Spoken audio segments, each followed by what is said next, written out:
Honey, bakit bang ilap mo? May problema ba? Maarting tanong ni Tatiana kay Sandro habang ang lalaki ay katabi nito sa kanyang kama at may malalim na iniisip. Tatiana, itigil na natin to. Ayoko na. Bakit mo ba ginagawa sa akin to, ha? Nanggagalaiti sa galit na tanong ni Sandro kay Tatiana. Muling pumulupot ng yakap si Tatiana kay Sandro. Saka inilapit ng mas malapit pa ang kanyang bibig sa tenga ni Sandro. May sinabi itong isang malagim na sikreto na matagal nang pinakatago-tago ni Tatiana, kaya maging si Sandro ay hindi makapaniwala sa kanyang mga narinig sa bibig ni Tatiana. Wala naman silang kamlay-malay na nasa labas ng silid na iyon si Mori na nakikinig sa pag-uusap nilang dalawa. Na maging siya ay nagimbal din sa kanyang nalaman.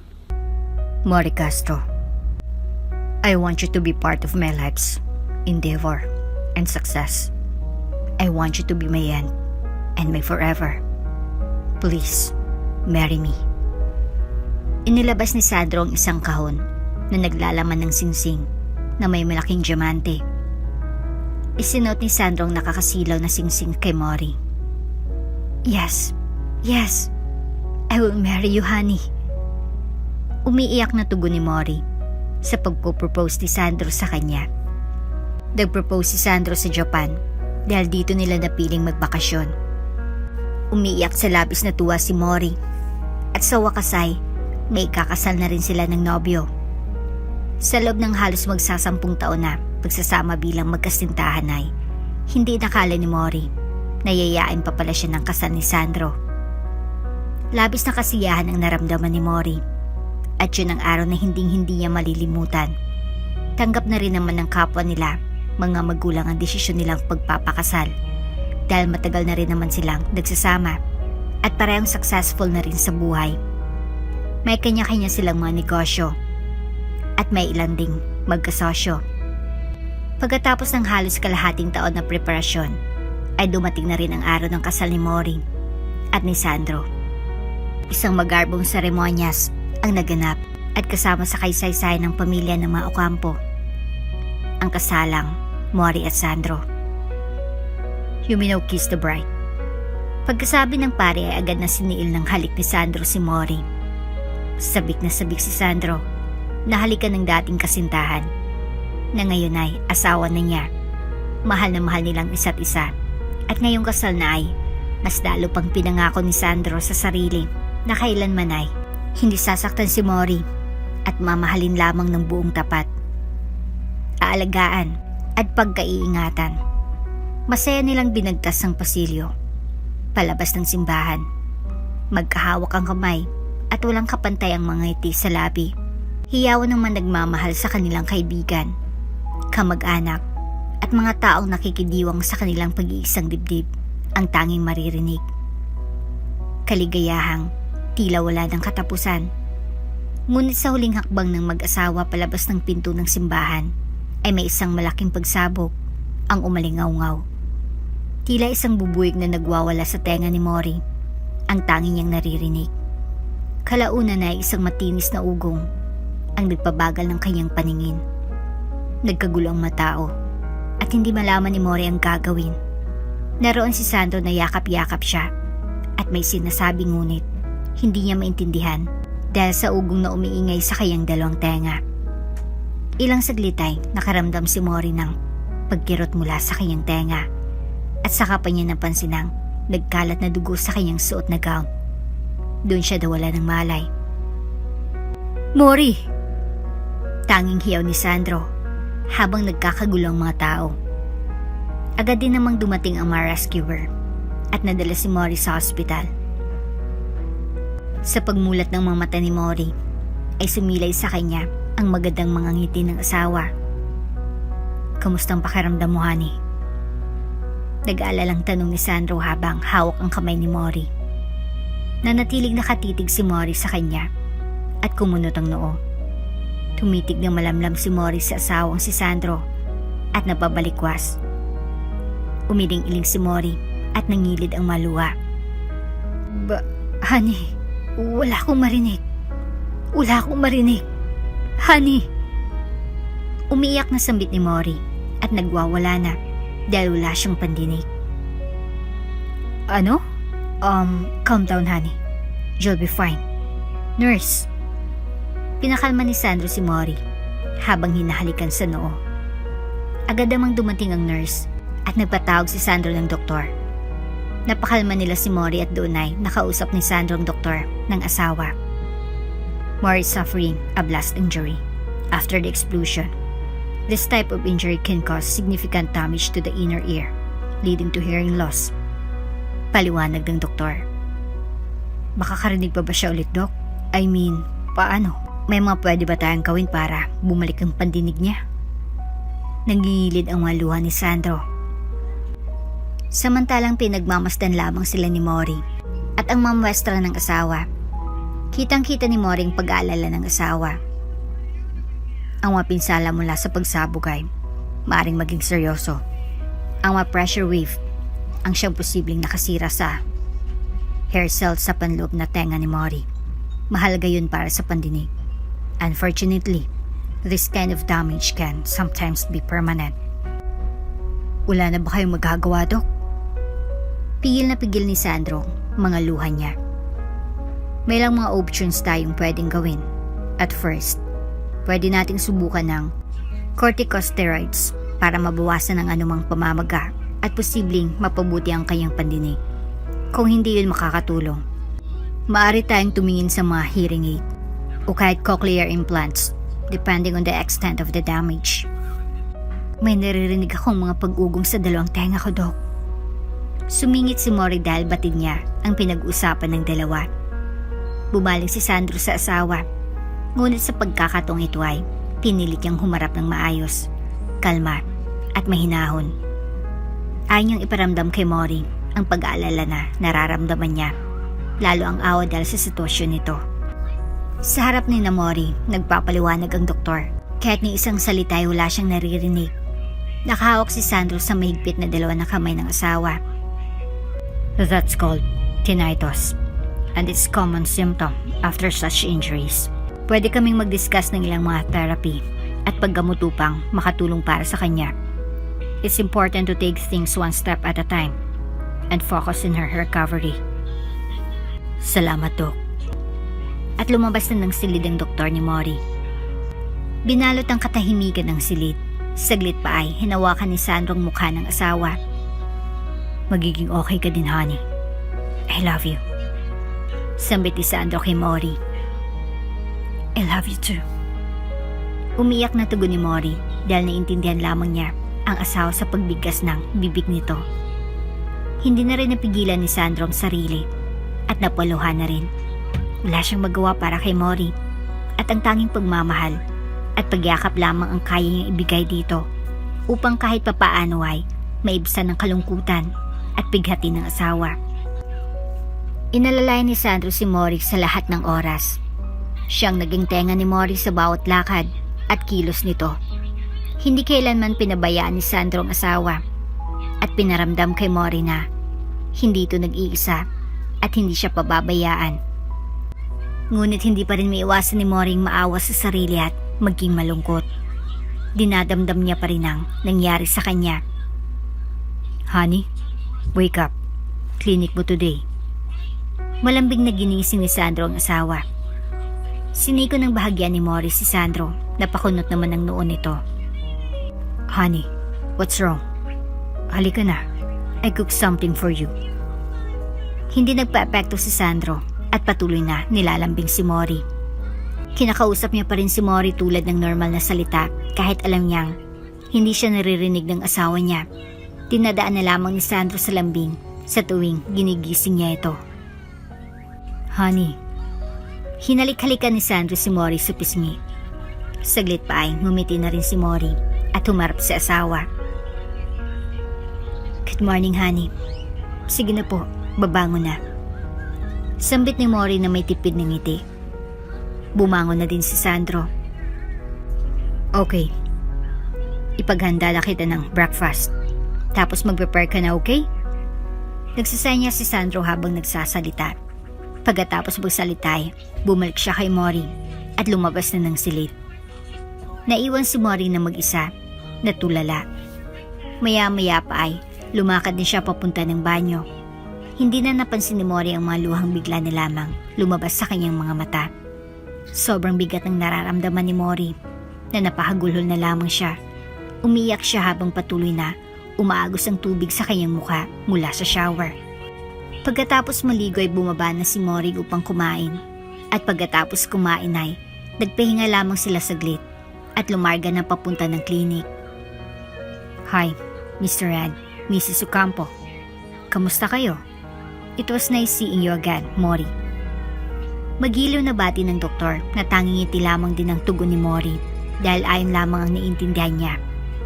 Sinimulan din agad ang mga therapy kay Mori at ilang examen upang malaman kung progress ang paghupa ng maganang inner canal ng loob ng tenga niya.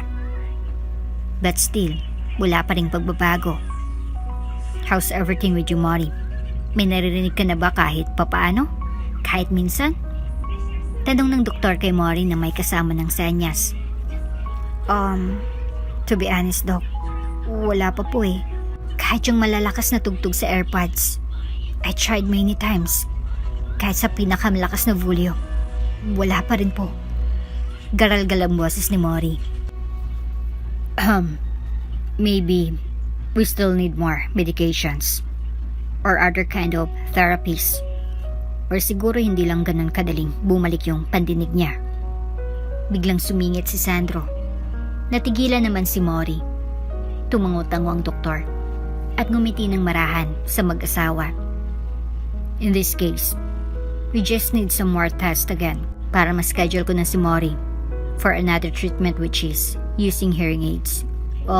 Advice ko lang din na huwag niya rin i-try ulit yung paggamit ng AirPods just to check kung may maririnig siya. It's important to avoid loud noises and protect her ears from further damage. Pagkatapos ng check-up ni Mori ay nagiya na rin itong umuwi. At habang papaliban sila sa parking lot, ay nauna si Sandro sa paglalakad. Maya pa ay naririnig niya ng malakas na pagbusina sa likod ni Mori.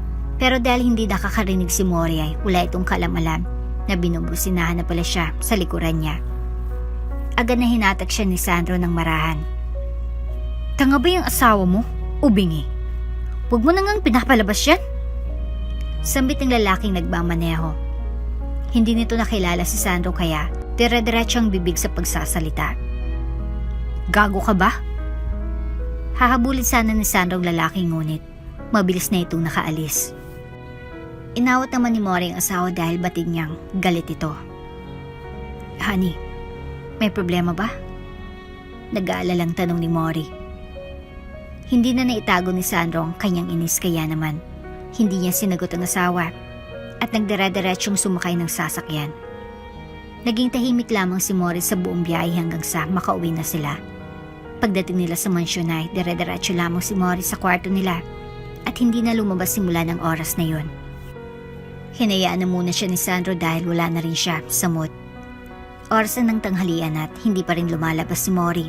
Hindi na rin natiis ni Sandro na puntahan ng asawa dahil ayaw niyang nagpapalipas ito ng pagkain. Pag-akyat niya ng kwarto ay nakalak ang pinto. Biglang kinabahan si Sandro. Honey, can you open the door please? Nagtataka si Sandro dahil hindi naman naglalak ng pinto si Mori. Honey, mas lalo pa siyang kinakabahan dahil tila wala namang tao sa loob. At dahil sa kabang nararamdaman ay ipinakuha na ni Sandro ang spare key ng kanilang kwarto. At pagbukas ng pinto ay tumambad sa kanyang harapan si Mori na nakahandusay at halos wala ng malay. Honey! Agad na lumapit si Sandro at tiningnan ang mukha ng asawa. Bumubula ang bibig ni Mori at nakita ni Sandro ang hawak nitong bote ng sleeping pills na wala ng laman. Nagpatawag si Sandro agad ng doktor at nailigtas naman ng asawa. Nang magkamalay si Mori ay naroon sa tabi niyang asawa at binabantayan siya. Dahil napapahiya ay pumaling si Mori patalikod kay Sandro. You try to kill yourself, honey? Bakit? Diretsong tanong ni Sandro. Katahimikan. Nawala sa isip ni Sandro na hindi nga pala siya naririnig ng asawa kahit anong sermon niya. Tapabuntong hininga na lamang si Sandro at kinuha ang pagkaing inihain para kay Mori. Iniharap niya yun kay Mori at sumenyas na kakain. Tila walang nakikita si Mori at hindi pinansin si Sandro. Bagkus ay pumaling itong muli sa kabila kung saan hindi niya nakikita ang asawa. Huminga ng malalim si Sandro. Nagtitimpi. Naramdaman ni Mori ang paglapat ng katawan ni Sandro sa kanilang higaan.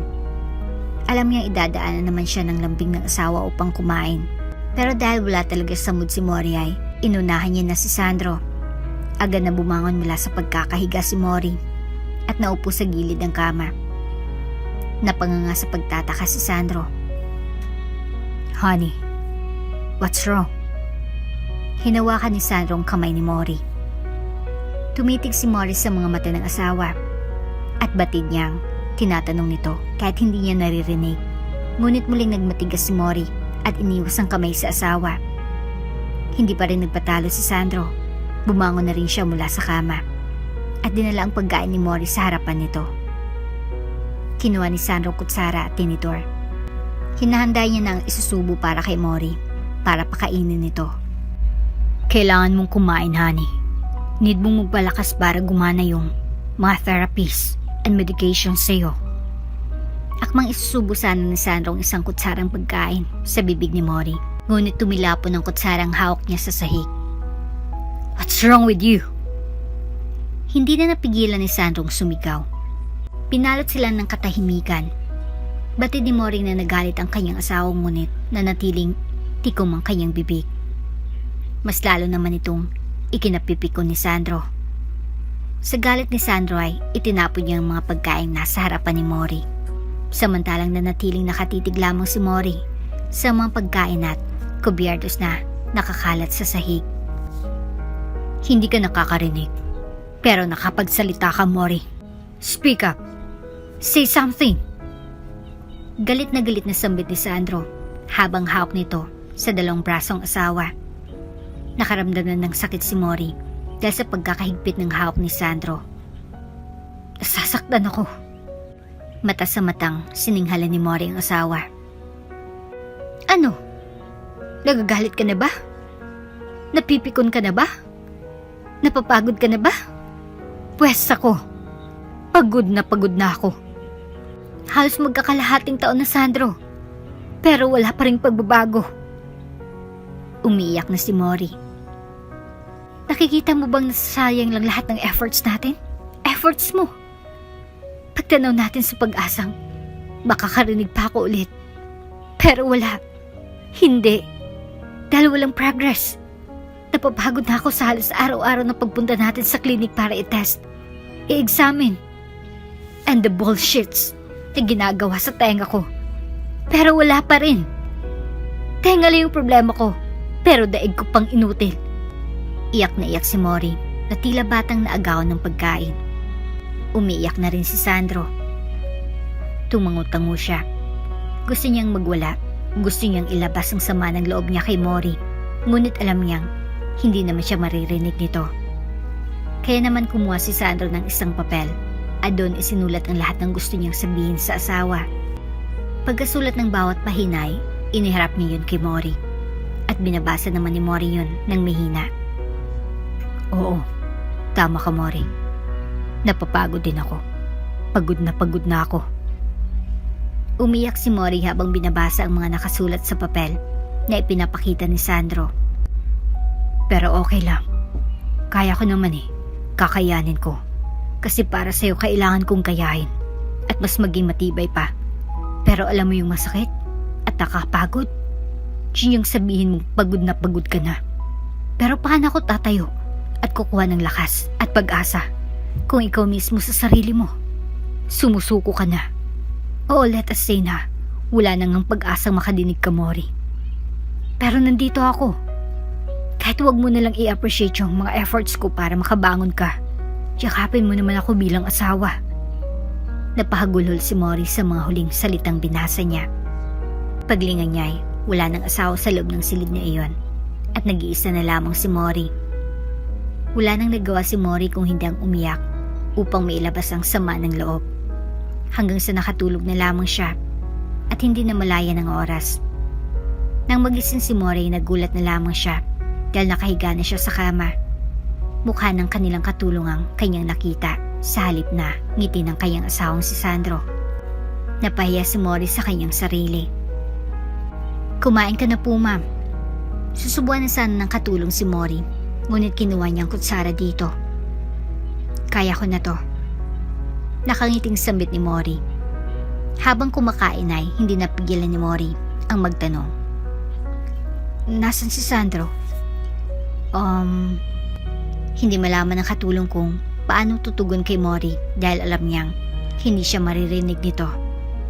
Kinuha ni Mori ang ballpen at papel na nasa mesa niya at inabot yun sa katulong.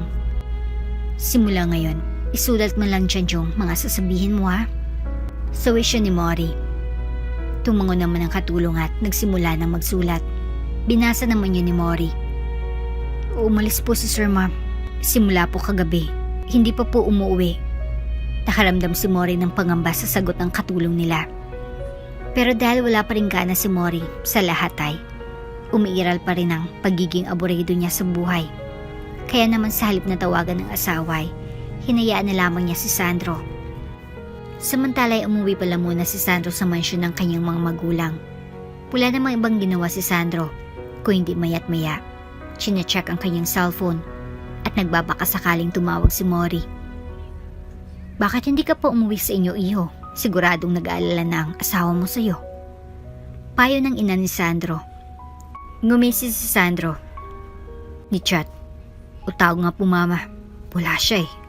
Hindi mo lang ako kumustahin kung nasan ako. Ano ka ba naman? Alam mo namang dumadaan sa matinding depression si Morris sa ngayon. Ang kailangan mo lang, anak, ay masabaan pang pasensya mo sa kanya. Huwag mong patulan ng matopak niya.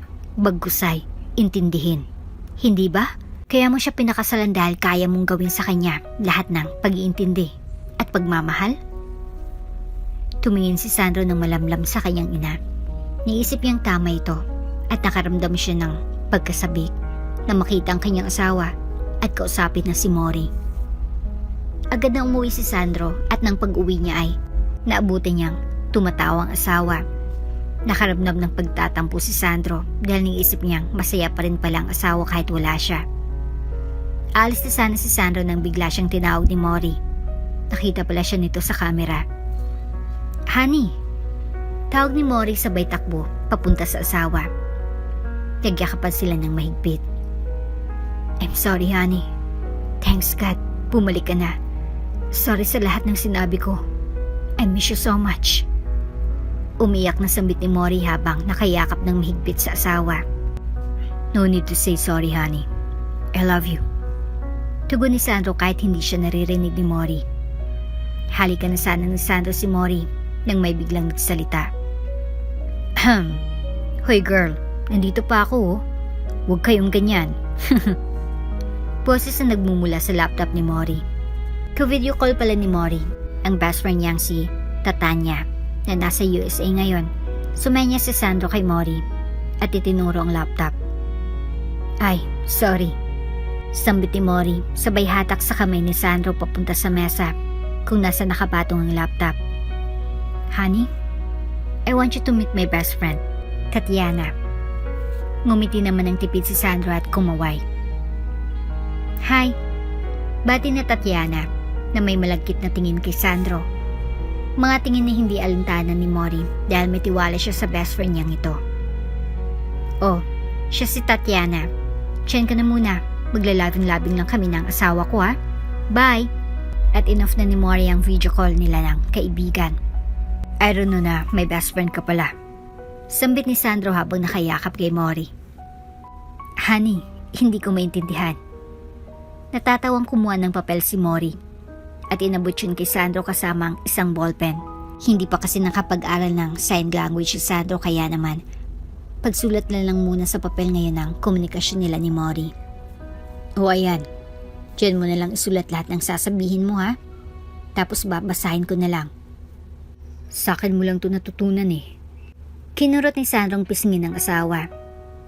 Kinikilig naman si Mori at sobrang saya ng nararamdaman dahil kahit papaano ay nawawala ng stress na nararamdaman niya dahil bumalik ng asawa niya.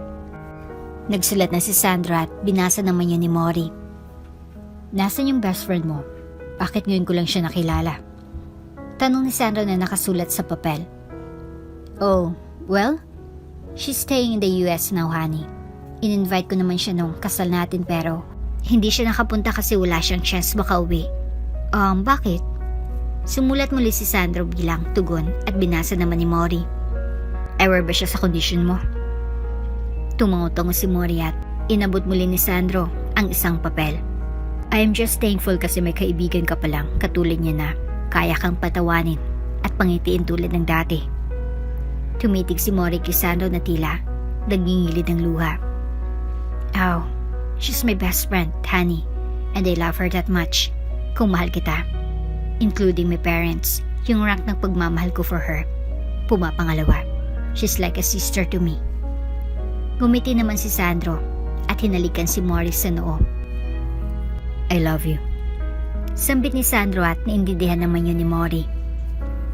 I love you too, honey. At tiglapat ang kanilang mga labi. Naging maayos na muli ang pagsasama ni Mori at ni Sandro. Unti-unti nang bumalik sa dati si Mori at dahan-dahan niya nang niyayakap ang sitwasyon niya. Why don't you try to use hearing aid, honey? Binabasa ni Mori ang sulat ni Sandro. Nagkibit-balikat si Mori. Sabi naman ng doktor ko, babalik naman ang pandinig ko biglaan. And gusto kong ma-experience yun, honey. Kung nagkakaigi naman tayo ng ganitong pasulat-sulat. Bakit pa, di ba? Natawa din naman si Sandro sa tugon ng asawa. Maya-maya pa ay natahimik si Mori. May binabasa itong message sa phone niya. Hinawakan ni Sandro ang kamay ni Mori at sumenyas ng bakit. Uuwi daw si Tatiana, honey. Excited na tugon ni Mori. Well, that's great. Nakangiting tugon ni Sandro at nakasulat sa papel na inabot kay Mori. Honey, may papakiusap sana ako. Tila nahihiya pang tanong ni Mori. Tumango si Sandro. Sure. Since 1 month lang naman siya dito, honey, pwede kayang dito muna siya magstay sa atin? Please? Kumunot ang noo ni Sandro. Nagsulat itong muli. Why? Hindi ba siya makapag-check-in sa hotel? Tumitig si Mori kay Sandro na may tingin na nakikiusap. Huminga ng malalim si Sandro. Fine. Sambit ni Sandro na niintindihan si Mori. Yay! Salamat, honey. Yumakap ng mahigpit si Mori kay Sandro at pinaghalikan ng asawa. Nang sumunod na lingway, dumating na si Tatiana. Hi! Bati ni Tatiana at sinalubong ng yakap si Mori. Sa pagkayakap ni Tatiana ay nasipat nito si Sandro at tinitigan ng malagkit ng mata sa mata. Nakaramdam naman ng pagkailang si Sandro at umiwas. Anong ginagawa niya? May pagdududa na si Sandro sa ikinikilos ng best friend ng asawa niya. Tatiana, si Sandro ang asawa ko. Nakangiting ipinakilala ni Mori ang asawa kay Tatiana. Nagkamay ang dalawa at may pagbigsang paghawak ni Tatiana sa kamay ni Sandro. Let's get inside. Nagpahanda ako ng mga paborito mong pagkain. Sambit ni Mori at niyaya ng si Tatiana sa loob ng mansyon. Simula nang dumating si Tatiana, ay hindi nito tinigilan si Sandro ng titigan. Nang malalagkit basta hindi nakatingin si Mori. Si Sandro na lamang ang umiiwas dahil hindi niya maintindihan ang intensyon ng kaibigan sa kanyang asawa. Hanggang sa isang gabi ay hindi makatulog si Sandro, kaya naman lumabas muna siya ng silid nila at nagpahangin muna sa may hardin. Hindi ka ba makatulog kakaisip sa akin? Biglang sumulpot si Tatiana sa likuran ni Sandro. Sobrang lapit nito sa kanya, kaya naman napaatras si Sandro sa gulat. Nakasuot lamang si Tatiana ng manipis na cardigan. Anong sinasabi mo? Tsaka mabuti nandito ka na din. At ano bang ginagawa mo? Bakit titig ka ng titig? Nananadya ka ba? Naiinis na singhal ni Sandro. Ngumisi si Tatiana at pinakyat ang daliri sa may matalas na kuko sa braso nito. Kunwari ka pa. Gusto mo rin naman. Tugon naman pang-akit ni Tatiana.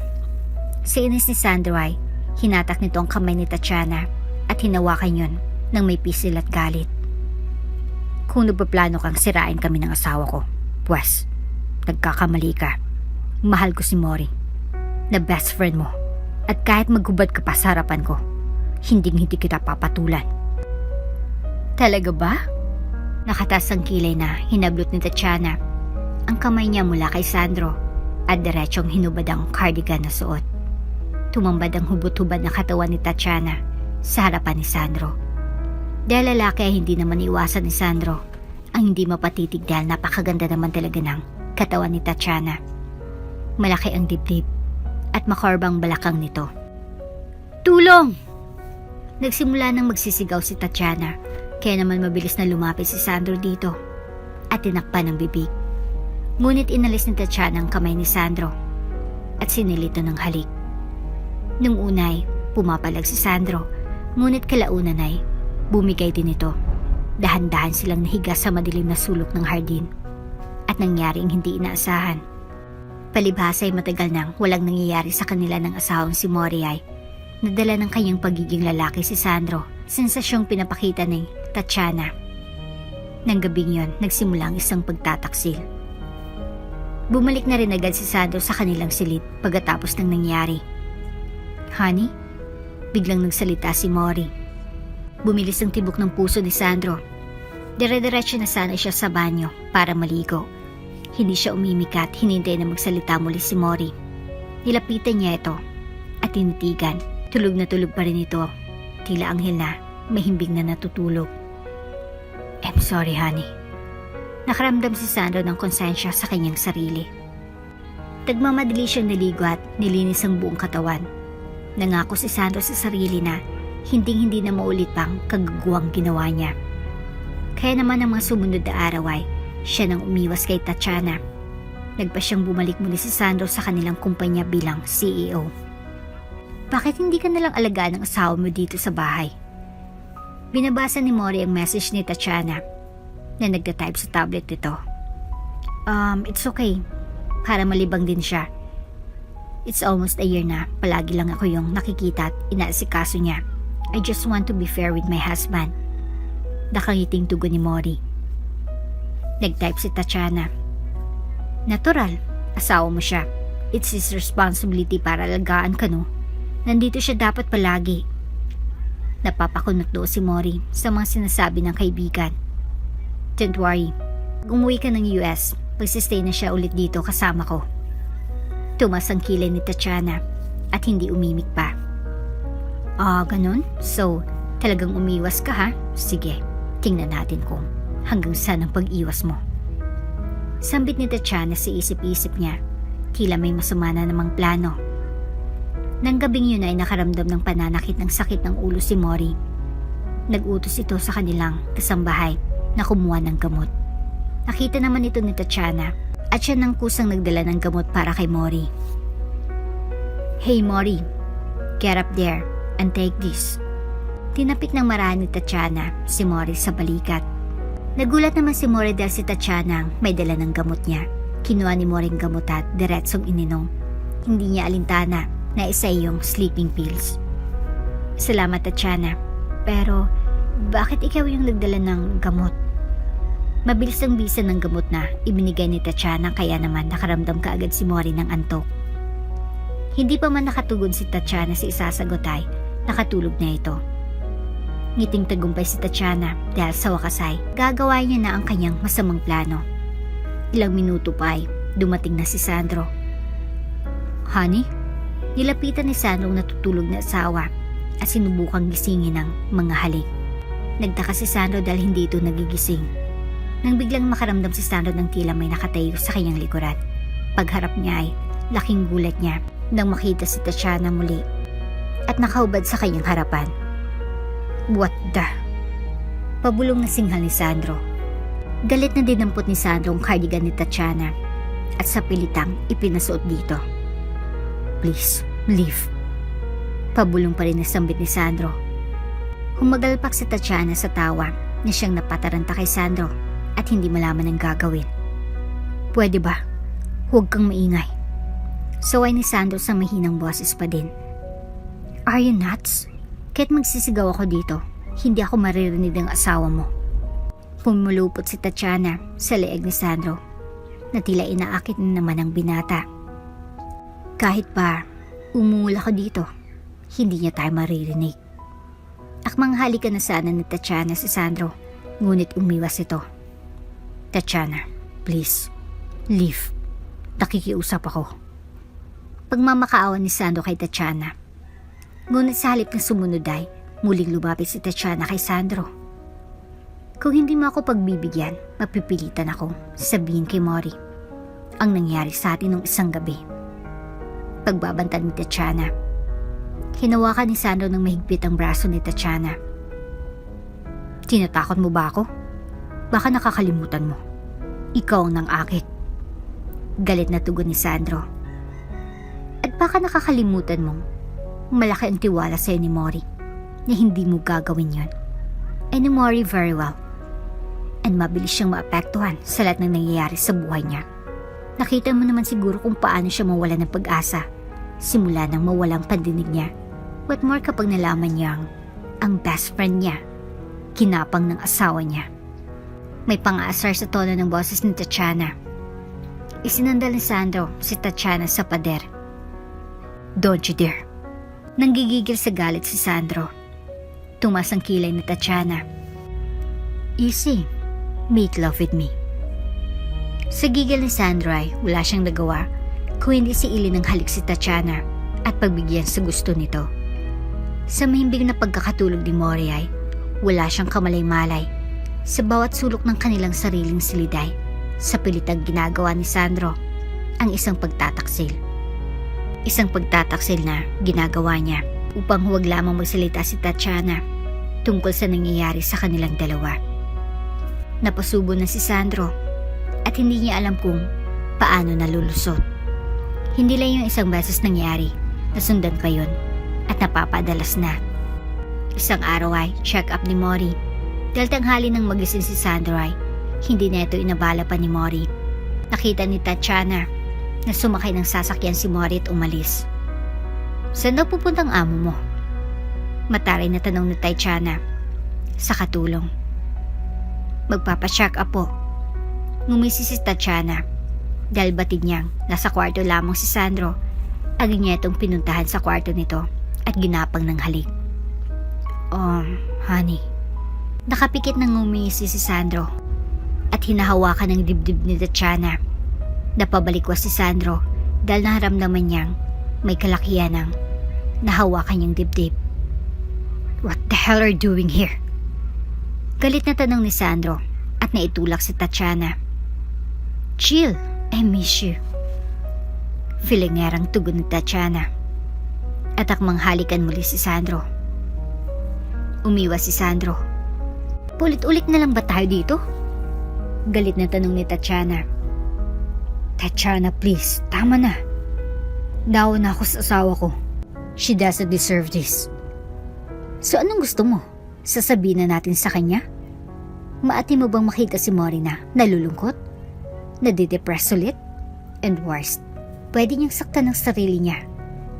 Hindi pa tapos na magsalita si Tatiana ay sinil na ito ng halik ni Sandro.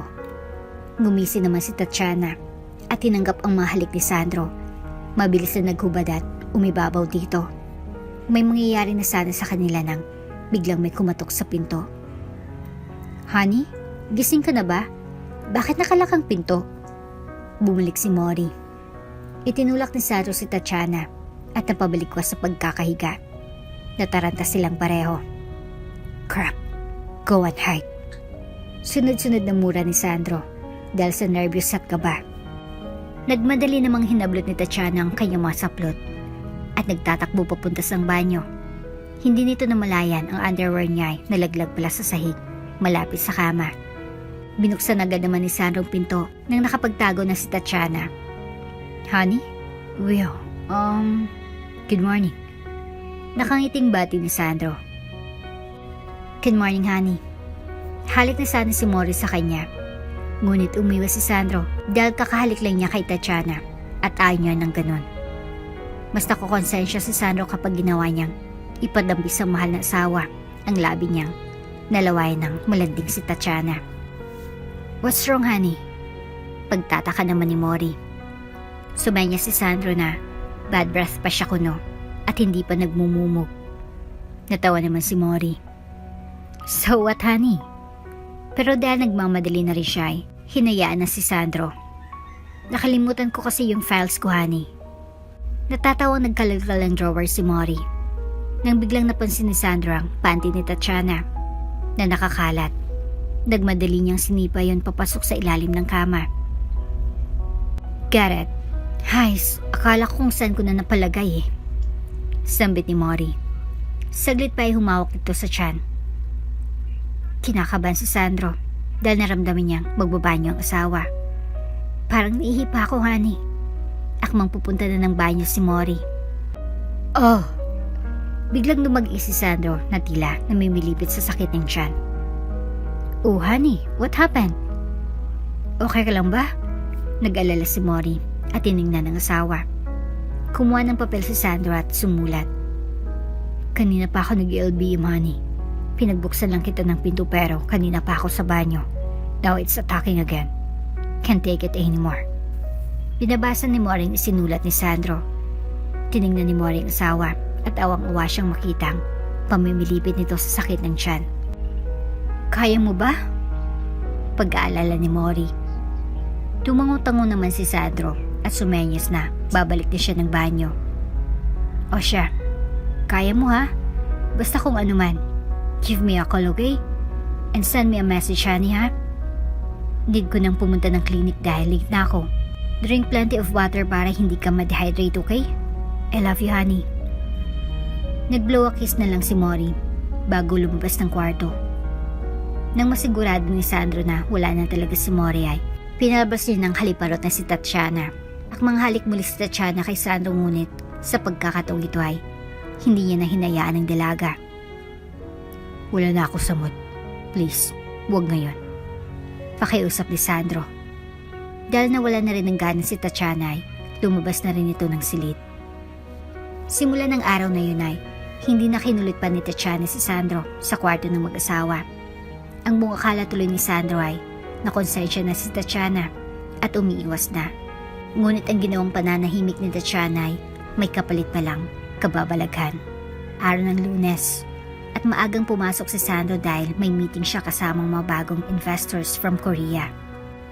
Pagpasok niya ng opisina ay dumiretso siya sa kanyang table upang mag-relax muna habang naghihintay ng oras ng kanilang meeting. Habang nakasandalay, biglang may nagbukas ng zipper ng kanyang pants.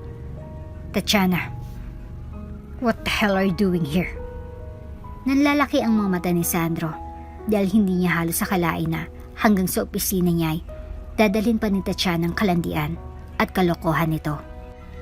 Hindi nagsasalita si Tatiana bagkusay nakatitig ito kay Sandro na tila nang aakit. Maya-maya pa ay biglang kubatok ang sekretary ni Sandro. Please, come in. Sumenya si Sandro kay Tatiana na huwag maingay at huwag magpapakita. Good morning, sir. I just want to inform you po na nasa labas na po ang asawa ninyo. I told her to get inside na po since asawa niyo naman po siya at ayun yung bili niyo kapag siya yung naghahanap. Pero siya po yung nagsabi na ipaalam ko po muna sa inyo. Wika ng kanyang sekretarya. Habang nakabuntot pa rin ang mga kuro-kuro sa sitwasyon, tila umikot ang mundo ni Sandro sa sinabing iyon ng kanyang sekretarya. Ang kanyang puso ay parang bumilis sa pangamba at panggigilas. Hindi siya makapaniwala na nandito si Mori, ang kanyang asawa, sa labas ng kanyang opisina habang nandito si Tatiana na tila gumugulo sa isip niya. Mabilis na sumulyap si Sandro kay Tatiana na nakatayo pa rin sa tabi niya, nakalugmok sa kanya sa isang nakakaintrigang paraan. Ngunit sa likod ng kanyang pagmamasid kay Tatiana, nag-umpisa nang bumusang mga katanungan sa kanyang isip. Paano siya makapagbigay ng maayos na dahilan kay Mori kung sakali mang mahuli siya? Anong mangyayari kapag pumasok si Mori at makitang nangyayari? Okay, sige. Pababa na rin ako. Makakaalis ka na. Thank you, Yam. Wika ni Sandro sa kanyang sekretarya. Umalis ka na nga rito, Tatiana. Bulong ni Sandro. Pinipilit na magpatuloy ang kanyang boses. Na tila nag-aapoy ang tensyon. Relax ka lang. Masyado ka namang natitense. Easy lang. Ako lang to. Sagot ni Tatiana. na parang wala lang sa kanyang sitwasyon. Ang mga mata nito ay tila nag-aapoy sa alindo at sa bawat segundo, tila nahirapan si Sandro. Dapat lumabas ka na at huwag kang maingay. Nasa labas si Mori. Aniya, mas mataas ang boses habang sinasalubong ang takot at galit. Ngunit si Tatiana ay tila determinado. Tumayo siya. Akmang magpapakita, ngunit pinigilan nito ni Sandro. Alam mo ng kalagayan natin. Please, huwag ngayon. Maya-maya pa, narinig ni Sandro ang mga hakbang mula sa labas. Alam niyang si Mori na iyon. Ang kanyang isip ay nagpanik at wala na siyang magawa kundi ilagay ang kanyang sarili sa tamang estado. Siya na sanang bababa ngunit pinigil naman siya ni Tatiana. Umalis ka na. Please. Pakiusap niya kay Tatiana. Ngunit hindi siya sinunod ng dalaga. Tila kinikilig pa nga siya sa kakaibang drama na nalilikas sa paligid ng buong opisina na yon. Nang bumukas ang pinto, pumasok si Mori kasama ang kanyang mga ngiti. Ngunit sa kanyang mga mata, may seryosong ekspresyon. Hi Han, I'm here. Masiglang bati ni Mori. Walang kalam-alam sa naging tensyon sa loob ng opisina. Ngunit nang lumingon siya at makita si Sandro, at sa sulok na iyon, si Tatiana na tila nakaanggulo sa likuran, nagibang anyo ng kanyang ngiti. Bakit nandito ka, Tatiana? Tanong ni Mori. May halong pagtataka. Nag-iis lang ako ng ilang dokumento kay Sandro. Napakwento na rin saglit pero paalis na rin ako. Sagot ni Tatiana. Subalit alam ni Sandro na hindi ito sapat na dahilan. Bakit ka nandito, honey? Hindi pa sabi ko naman sa'yo na huwag ka nang mag-abala pang pumunta dito dahil mas stress ka lang sa dami ng trabaho. Alam mo namang ayokong napapagod ka. Tanong ni Sandro.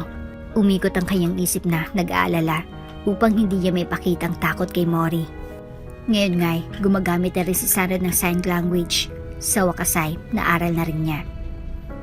Wala naman. Nababagot ako sa bahay eh. Just checking lang if okay ka lang dito. Nagmadali si Tatiana habang unti-unting lumalayo. Ngunit hindi siya umalis. Nais si Sandro na mapasara ng diskusyon na ito. Sige, umalis ka na, Tatiana. Ibigay ko na rin naman ang mga files na kailangan mo. Matatag na sinabi ni Sandro upang tapusin ang usapan.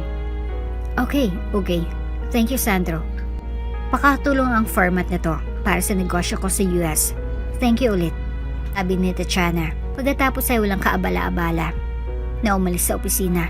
Ngunit ang tingin nito kay Sandro ay puno ng mga tanong at niiwan ng babae sa loob ng kanyang isip. Tumawa si Mori nang namnamin pa rin ang nais ipahayag nito. Anong files ang hiningi niya sa yuhan? Tanong ni Mori. Halos wala nang malay sa kakaibang sitwasyon. Sumagot si Sandro. Wala, Mori. May meeting nga pala tayo sa mga investors now. Sasama ka ba sa akin? Sagot niya. Pinipilit na normal ang kanyang tono. Alright, Han. As long as you need me, I'll be there. Sabi ni Mori na wala na talagang alam sa tunay na nararanasan at sitwasyon ni Sandro. Ngunit habang pumapasok si Sandro sa meeting, natatandaan pa rin niya ang nangyari. Ang kanyang isip ay nagtatanong, anong dapat kong gawin? Hanggang kailan ko kayang itago ito sa aking asawa? Habang papalayo siya, nagpasya siyang kailangan niyang ilabas ang katotohanan. Sa ilalim ng ingay ng kanyang opisina, naglalagalab pa rin ang mga tanong at mga pangako na hindi pa nagagawa. Napakakomplikado, ngunit kailangan niyang iwasan ang mga malaking gulo. Hindi naman niya talaga gustong pasakitan ng damdamin ng kanyang asawa. Alam niyang mali pero tuloy pa rin siya sa pakipagkita ng palihim at pakipagtali kay Tatiana. Ngunit sa labis na pagmamahal ni Sandro sa kanyang asawa at ayaw nitong dumaan naman ito sa matinding stress, ay minabuti na lang ni Sandro na ilihim na lang kung ano man ang namamagitan sa kanilang dalawa ng best friend ni Mori na si Tatiana. Nang pakawala ni Sandro ang mga salita kay Tatiana, nakaramdam siya ng labis na pangamba. Alam niyang hindi ito tamang sitwasyon, ngunit sa kabila nito, patuloy pa rin ang kanilang lihim na pagkikita. Ang kanyang puso ay naguguluhan sa nararamdaman niya para sa kanyang asawa, si Mori, at sa damdamin niya kay Tatiana. Nasa kanyang isip parati ang mga katanungan kung paano ito maayos. Paano ako makakaligtas sa sitwasyong ito? hanggang kailan ko kayang itago ito kay Mori. Nawawalan na siya ng tulog sa kakaisip dahil ang takot na masaktan ng asawa ay lalong lumalakas sa kanyang dibdib. Minsang nag-usap si Tatiana. Nagbigay siya ng mga palatandaan kung gaano siya kainteresado kay Sandro. Patuloy niyang pinaparamdam na mas mahalaga siya kaysa kay Mori at mas karapat-dapat siya para kay Sandro. Sa mga mata ni Sandro, nagiging mahirap na ang sitwasyon. Sa harap ng pagmamahal niya kay Mori, lumalabas ang takot na mawala ng silbi ang lahat. Isang hapon, nag-decide si Sandro na magtrabaho sa kanyang kondo. Naganda siya ng kape at nag-set ng laptop sa mesa. Sa kanyang isipan, nakabukas ang isip niya sa mga proyekto. At sa tabi ng kanyang laptop ay naroon si Tatiana, nakaupo sa sofa at tila abala rin sa kanyang cellphone. Nagsimula ang araw na iyon ng maayos at walang kaalam-alam si Mori na nandiyan si Tatiana sa kondo ni Sandro habang abala si Sandro sa kanyang ginagawa. Lumapit si Tatiana at umupo sa tabi niya. Muli silang naiganyo sa mga biro at tawanan na tila hindi isipin ng mga posibilidad ng kanilang ginagawa. Ang hangin sa paligid ay nagbabaga ng kuryente. Habang nag-uusap sila, biglang hindi inasahang tumudog ang cellphone ni Tatiana na nagbigay ng takot sa kanila. Napaisip si Sandro na maaring si Mori na iyon. Nakatingin si Tatiana sa kanyang cellphone, ngunit sa halip na sagutin ay binaliwala na lamang niya iyon. Wait, is that Mori? Why did you ignore her? At saka, pwede bang umalis ka na dito dahil baka mamayay pumunta pa yun dito? May gigil na sambit ni Sandro kay Tatiana. Wala kasing magawa talaga si Sandro kay Tatiana dahil tila hawak na siya dito sa kanyang leeg. Bakit ka ba kinakabahan?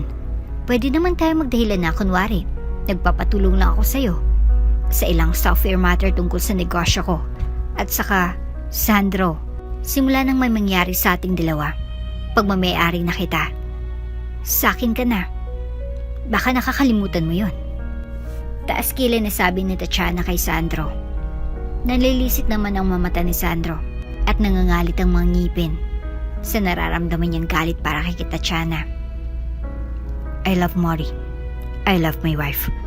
Kung hindi lang ako nag-aalala sa mental health niya, hindi ako magpapakatanga na maging sunod-sunuran pa sa'yo. At ngayon, pinapatunayan mo wala kang kwentang kaibigan kay Mori. You don't deserve her. Her genuine heart. Matalim na sabi ni Sandro kay Tatiana.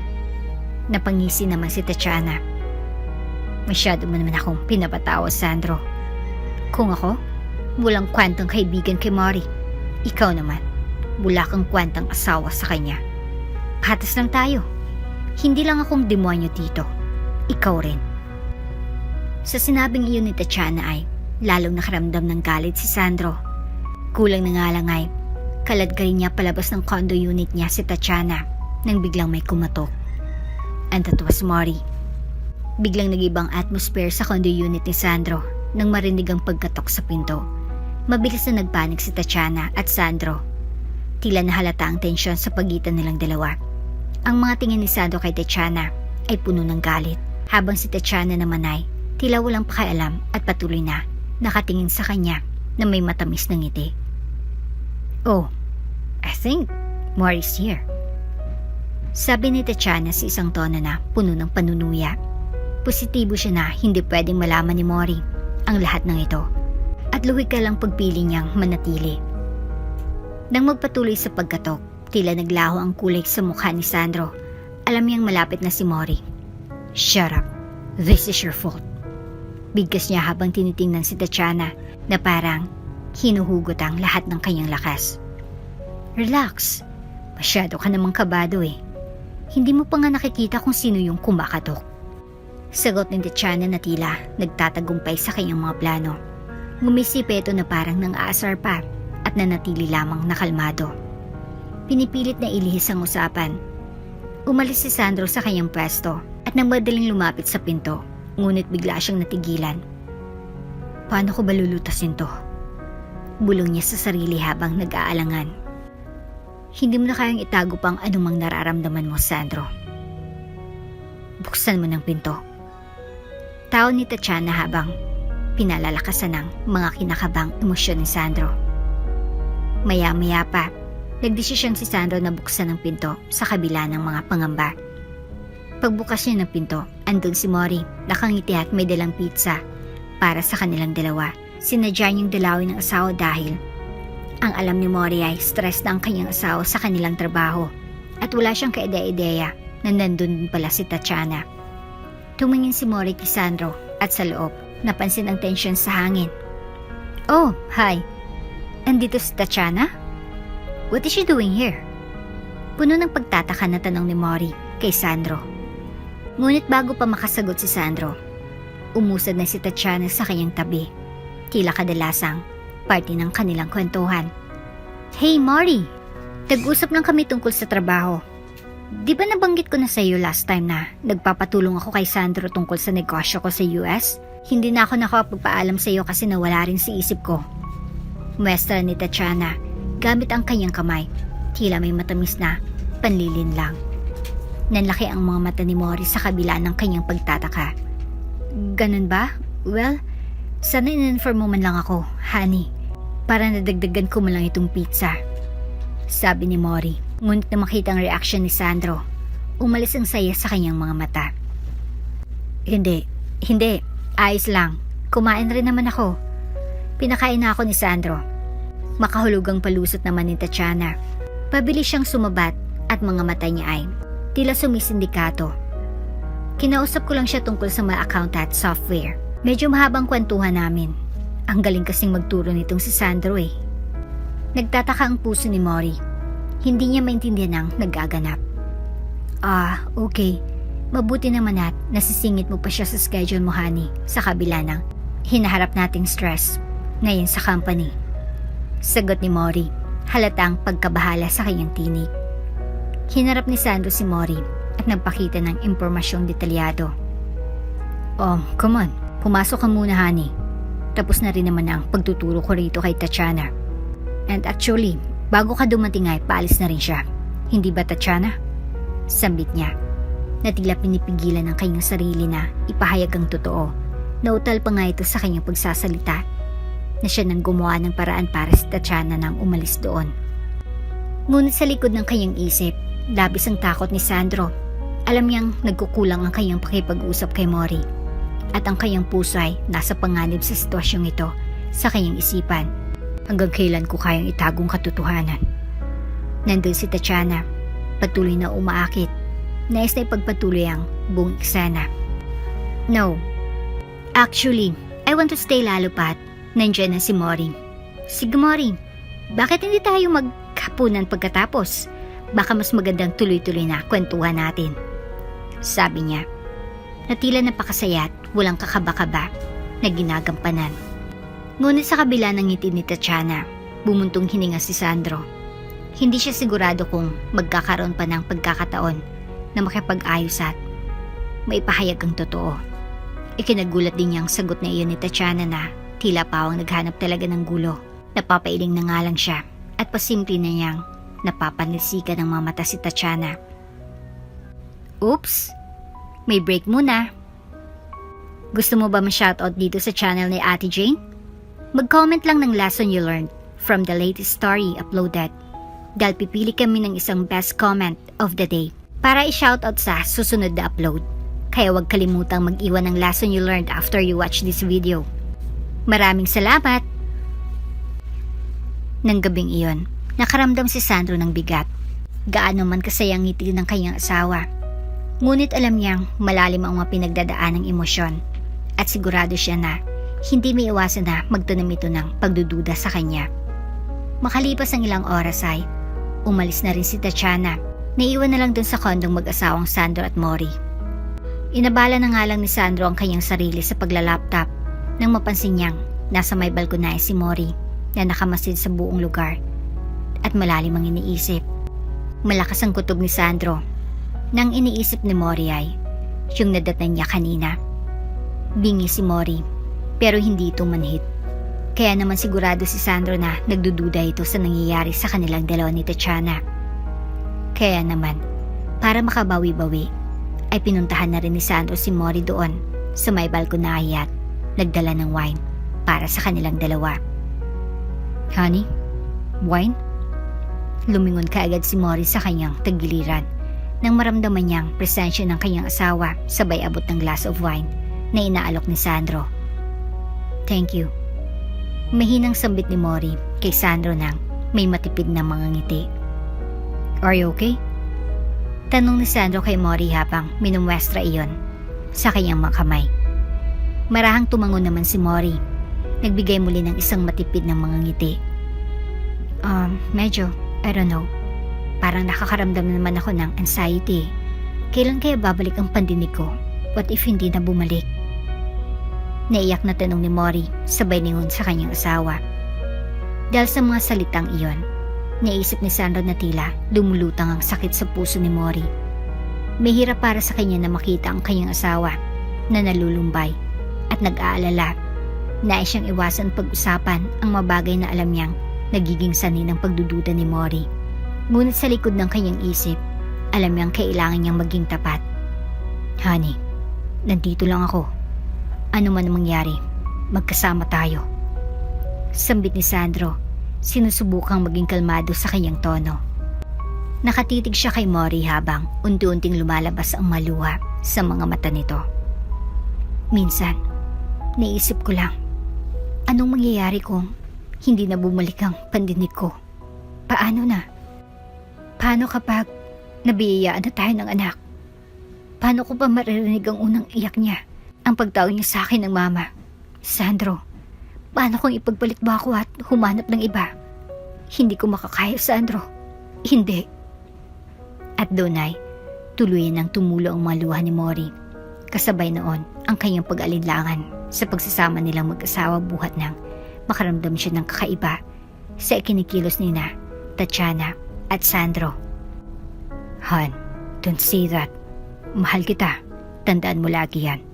Ikaw ang buhay ko at kailanman ay hindi kita magagawang ipagpalit sa iba. Ngunit habang sinasabi ni Sandro ang mga salitang iyon, ramdam niyang panggigipit sa kanyang dibdib. Kahit anong sabihin, sa likod ng kanyang isip, nandyan pa rin ang mga alaala ni na Tatiana at ang mga pagkakataong halos hindi niya maamin kay Mori. Naging tahimik ang paligid. Tanging ang pag-ihip ng hangin ang maririnig. Nakatunong mamata ni Mori sa mga ulap sa langit. Na tila nag-iisip kung anong hinaharap para sa kanila. Kailan kaya matatapos to? Sambit niya na parang nagdarasal sa isip. Makakahanap tayo ng paraan. Basta tandaan mo lang palagi na hindi kita iiwan. Mahal na mahal kita. Sambit ni Sandro. Ang kanyang boses ay punong-puno ng determinasyon sa likod ng pag-aalala. Dahil sa mga pagkakataong iyon ang naging daan na mahulog ang masalita sa pagitan nilang dalawa. Sa kabila ng lahat ng hirap na dinaranas, pinilit nilang maging matatag. Sa dako ng kanilang mga isip, naglalaro ang mga pangarap, pag-asa at takot. Ngunit kasama ang kanilang pagmamahal, naroon pa rin ang posibilidad na malampasan ng lahat. Samantala, makalipas ang ilang oras ay nauna nang nagtungo si Sandro sa kwarto habang si Mori ay nanatili pa rin sa may balkonahe at labis pa rin naggugulan sa kanyang nararamdaman. Bagamat sinasabing meron siyang matinding tiwala kay Sandro at Tatiana, hindi may kakailan ng kanyang isipan na may mga kumakalat na pagdududa sa kanyang puso. Ilang beses na kasing nahuli niyang dalawa na magsama sa mga pagkakataong hindi siya naroon. At ang mga imahe ng kanilang masayang tawanan at tila malapit na ugnayan ay patuloy na bumabalik sa isip niya. Sa mga dagdaang iyon, nagtatanong si Mori sa kanyang sarili. Ano ba talagang namamagitan sa iyong dalawa? Isa lang akong bingi, pero hindi ako bulag at manhit. Madalas siyang gamitin ng salitang tiwala upang bigyan diin ang kanyang paniniwala na walang masama sa dalawa. Ngunit ang kanyang puso ay umuusbong ng mga katanungan na tila walang katapusan. Alam niyang hindi siya bingi sa mga sinasabi at ginagawang ligaya ng kanyang mga mata. Mula sa mga tawanan sa opisina hanggang sa mga pagkakataong nagkikita, ang dalawa na parang ibang tao sa paligid. Sa bawat isa sa mga pagkakataong iyon, naisin niyang iwasan ang mga iniisip. Nagpa siyang maniwala sa dalawa. Mahal na mahal niya si Sandro. At si Tatiana ay matalik na kaibigan, Kaya bakit pa siya magdududa? Ngunit kahit anong gawin niyang pag-iwas, palaging bumabalik ang tanong sa kanyang isip. Posible bang may ibang nangyari sa kanilang dalawa? Sinasalamin nito ang kanyang kabatiran na kahit kaano pa siya magtiwala, tila hindi kayang iwasan ng kanyang puso ang mga larawan ng inaasahan na nagiging labis na nagiging pasakit. Ang paglungkot at pag-uusisa na dulot ng takot ay nagsimula ng bumalot sa kanya. Palaging nasa isip niya ang mga oras na kasama ang kanyang asawa at best friend. Hindi maalis ng panahon, pakiramdam niya ay nagkakaroon ng pader sa pagitan nila at lalong lumalala ang kanyang pagdududa. Sa dulo ng araw, natatakot siya. Natatakot hindi lang sa posibilidad na masaktan, kundi sa ideya na maaring ang tiwala na inalay niya sa dalawa ay mawala. Pero sa gitna ng lahat, pinipilit lang niyang magpatuloy. Umaasa na ang kanilang mga ugnayan ay puro pagmamahal, pagkakaibigan. Hangarin lamang na hindi matupad ang kanyang matakot. Mahal na mahal kita, Sandro. Pero bakit parang may inililihim ka sa akin? Bakit parang may mali? Ayoko ng ganitong pakiramdam. Ayoko ng may pagdududa. At mas lalong ayokong pag-isipan ka ng masama. Sambit ni Mori sa kanyang sarili habang matilim na nakatingin sa kawalan. Nang sumunod na araw, sa hindi inaasahang pagkakataon ay biglang nawala ng malay si Mori. Nahimatay siya habang patungo sana sa may hardin. Nang makita siya ng mga katulong, ay kaagad naman siyang sinakluluhan ng mga ito. Ano bang nangyari, Yaya Leti? Nag-aalalang tanong ni Sandro sa mga katulong na nandun. Nakita na lang po namin, sir, na nakahandusay si Mang Mori sa sahigi, kaya pinagtulungan na po namin buhatin papunta doon sa may sofa. Nasa silid na nun si Mori at kasalukuyan ng sinusuri ng kanyang doktor. Nang matapos siyang masuri ay doon na nila nalaman ang dahilan kung bakit bigla na lamang nawala ng malay si Mori. Mr. Sandro, natutuwa akong ibalita sa iyo na magiging tatay ka na. Si Mrs. Mori ay nagdadalang tao na. Congratulations! Sa sinabing iyon ng doktor ay tila walang pagsiglan ng galak na nararamdaman ngayon ni Sandro. Na sa wakas, after so many months na sumubok sila ay, sa wakas, nakabuo na rin sila. Habang si Sandro ay nagbubunyi sa saya. Sa may sulok naman ng silid ay nakatayo si Tatiana at kasalukuyang nakatingin sa kanila na nanlilisik ang mga mata. At para sa kanya ay isa itong masamang balita. Talaga, Doc? Magiging tatay na ako? Maluhaluhang tanong ni Sandro sa doktor. Sa mga oras na yun ay nagkamalay na rin si Mori. At dahil nga wala siyang marinig ay wala pa siyang alam sa nangyayari. Natunghayan na lang niya. Nakasalukuyan nang nakaharap sa kanya si Sandro na lumuluhan ng mga mata. Honey, anong nangyari? Bakit nandito kayo lahat? Mahinang tanong ni Mori. Saka iginala ang kanyang tingin sa paligid. Bakit may doktor? Muli niyang tanong. Doon ay tinulungan na ni Sandro si Mori na makabangon at may ingat na isinandal sa may una nito sa kanyang likuran. Hindi naman malaman ni Sandro kung paano niya sisimulang imuestra sa kanyang mga kamay ang gusto niyang sabihin sa kanyang asawa dahil sa labis na kasabikan.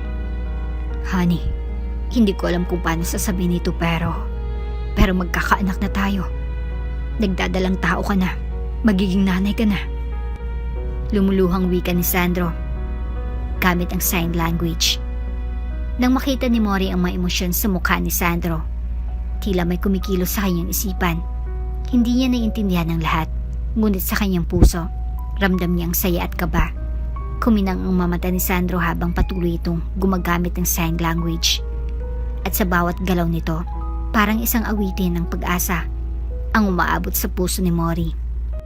Marahang tumango si Mori, kahit na naguguluhan, tila may naisip na siya. Ang mga alaala ng mga nakaraang buwan, ang mga pagsubok at pag-asa na kanilang pinagdaraanan ay nag-iba na ng kulay. Sa kabila ng mga pagsubok, nariyan ang posibilidad na magiging magulang siya. Ang takot at kabang nararamdaman niya ay unti-unting napapalitan na ng saya. Mahal? Talagang nagdadalang tao ako? Tanong niya na parang nag-aalinlangan habang ang kanyang mga kamay ay dahan-dahang bumangon upang lapitan si Sandro. Sagot ni Sandro, "Oo, honey. Ito sigurong dahilan kung bakit lately ay napapadalas ang pagsama ng pakiramdam mo. Magiging magulang na tayo, honey." Ang mga luha ay patuloy na bumuhos sa kanyang mga mata habang hawak-hawak ang kamay ng kanyang asawang si Mori. Subalit, sa isang sulok ng silid, nandun si Tatiana na nakatayo na may malamig na titig. Ang kanyang mga mata ay nanlilisik, puno ng galit at takot. Gusto na sanang umalis ni Tatiana, ngunit hindi niya magawa. Ang kanyang pangarap kay Sandro ay unti-unting nagiging realidad. At ang lahat ng ito ay tila isang hindi makatarungang laban. Sa paglipas ng mga minuto, patuloy na bumabalik si Mori sa kasalukuyan. Sa bawat kusang damdamin na pumapasok sa kanyang isip, napagtanto niyang kung gaano siya kalakas. Matagal niya nang pinapangarap ang pagkakataon na ito. At matapos ang lahat ng hirap, heto at narito na siya. Sa wakas ay nagdadalang tao na rin siya. Ngunit bigla siyang nalungkot nang maalaala niya ang pinag-uusapan nila kagabi ni Sandro. Buntis na ako at lahat, ngunit di pa bumabalik ang pandinig ko, honey. Doc, kailan po ba ako muling makakarinig? Tanong ni Morris sa kanila. Nagkatinginan naman sina Sandro at ang doktor. Mrs. Mori, huwag po kayong mag-alala. Kung hindi pa man po tuluyang bumalik ang pandinig nyo, may ibang paraan pa naman para makarinig kayo. May mga hearing aid po tayo at iyon ang inaasikaso po namin ngayon. Kaya wag muna po kayong mag-alala. At mag-isip pa, baka lalo pong makasama ang labis na pag-iisip sa bata. Paliwanag ng doktor. Tumango na lamang si Mori at nakontento na sa sinabi ng doktor. Anyway, kailangan ko nang maghanda. Sabi niya sa sarili. Magiging nanay na ako. Samantalang si Tatiana, di nakatiis, na puno ng galit at inggit. Nakita niyang tila nagbubunyi si Sandro at Mori. At ang sama ng loob niya ay tila nag-aalab sa kanyang dibdib. Ang angking pagkakahiya at pangarap na busakay nagpa siya sa kanyang isip. Sa akin pa rin ang huling halakak. Bulong niya sa sarili. Umikot ang kanyang isip at naglalaro ang mga ideya ng paghiganti at pagkakaroon ng plano.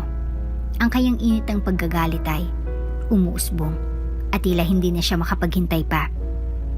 Hindi na mamalayan ng dalawa na ang kanilang sayay nagiging sanhi ng takot imbis na saya.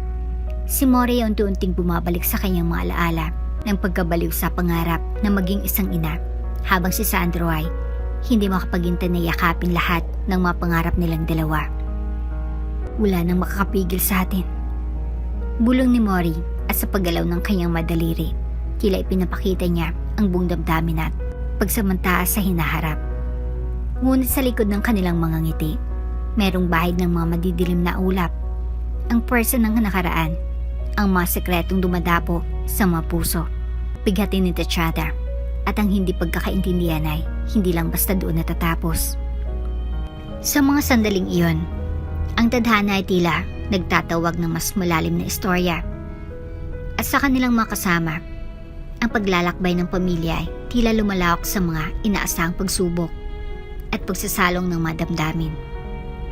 Matapos ang mga tagpong yun, nang makaalis ng doktor ay natira na lang sa silid sina Sandro, Mori at Tatiana. Doon ay sinamatalan ni Tatiana na lapitan si Mori. Saka bineso-beso pa ito at binati ng may peking pagkagalak. Mori, may beshi, sa wakas naman, at magkakaanak na kayo nitong si Sandro. Sabay tingin niya kay Sandro nang may malagkit na tingin at hindi naman iyon nakalampas sa paningin ni Mori. Pero ipinagsaulang bahala na lamang niya iyon. Ngayon nga'y nakayakap si Tatiana kay Mori, kaya naman hindi kita ni Mori ang itsura ng mukha ngayon ni Tatiana. Thank you, Tatiana. Sobrang saya ko, sabi naman ni Mori, at ngayon ay magharapan na sila. Nakabalandra sa kanyang nakangiting mukha ni Tatiana. Ngunit sa loob-loob nito ay hindi siya masaya sa balitang yon. Baka naman nakalimutan mo pa akong kuning ninang, ha? Ako nang mag-volunteer. Can't wait na maging kumari mo at maging kumpare nitong si Sandro. Sabay himas sa kamay ni Sandro na nakapatong si ibabaw ng kama na mabilis namang inalis ng lalaki Hindi rin yun nakalampas sa paningin ni Mori, ngunit di na lang niya iyon pinansin ulit. Pero sa loob-loob niya ay may namumuunang pagdududa. Matapos ang usapang iyon ay minabuti munang lumabas ni Sandro at Tatiana upang makapagpahinga ng maayos si Mori. Nagtungo muna si Sandro sa may balcony nang di niya namamalayang nakasunod na pala sa kanya si Tatiana. "Hey, soon to be daddy." Para bang nanunukso pang pagkakasabing yun ni Tatiana kay Sandro. "What are you doing here? Baka makita na naman tayo ni Mori. Please lang, Tatiana. Lubayan mo na ako. Magtira ka naman ng konting kahiyan sa sarili mo." Matalim na sabi ni Sandro kay Tatiana. Mahina ngunit may diin lamang habang palingalinga sa paligid dahil baka may makarinig sa kanila. Ngumisi naman si Tatiana na tila di man lang natatamaan sa sinabing iyon ni Sandro. "What are you talking about? Ngayon pa ba ako titigil sa pagtataksil natin kung kailan buntis na si Mori? Kung kailan malayo na nating magagawang kalaswahan natin?" Lumapit pa talaga siya kay Sandro upang haplusin ang mukha nito, ngunit iniwasan lang siya ng lalaki at galit na galit dito. Si Sandro ay nasa estado ng pagpipigil at tila nag-init ang ulo. Ang masalitang binitaw ni Tatiana ay parang nagpatagal sa kanyang isipan. "Magtira ka naman ng konting kahiyan sa sarili mo." Ang mga salitang iyon ay humahamon sa kanyang isip at sinisisi ang sarili sa pagkakasangkot sa ganitong sitwasyon. Ngunit sa halip na maapektuhan, tila mas nagsusumikap si Tatiana na magpatuloy sa kanilang baluktot na relasyon. "Ngayon pa ba ako titigil?" sabi nito na puno ng pagkabuntong hininga.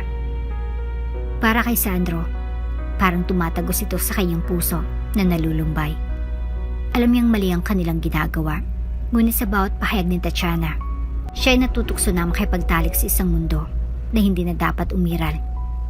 Nagstay siya sa kanyang lugar, ngunit ang madistansya na nararamdaman niya ay hindi na talaga kayang gawing matatag.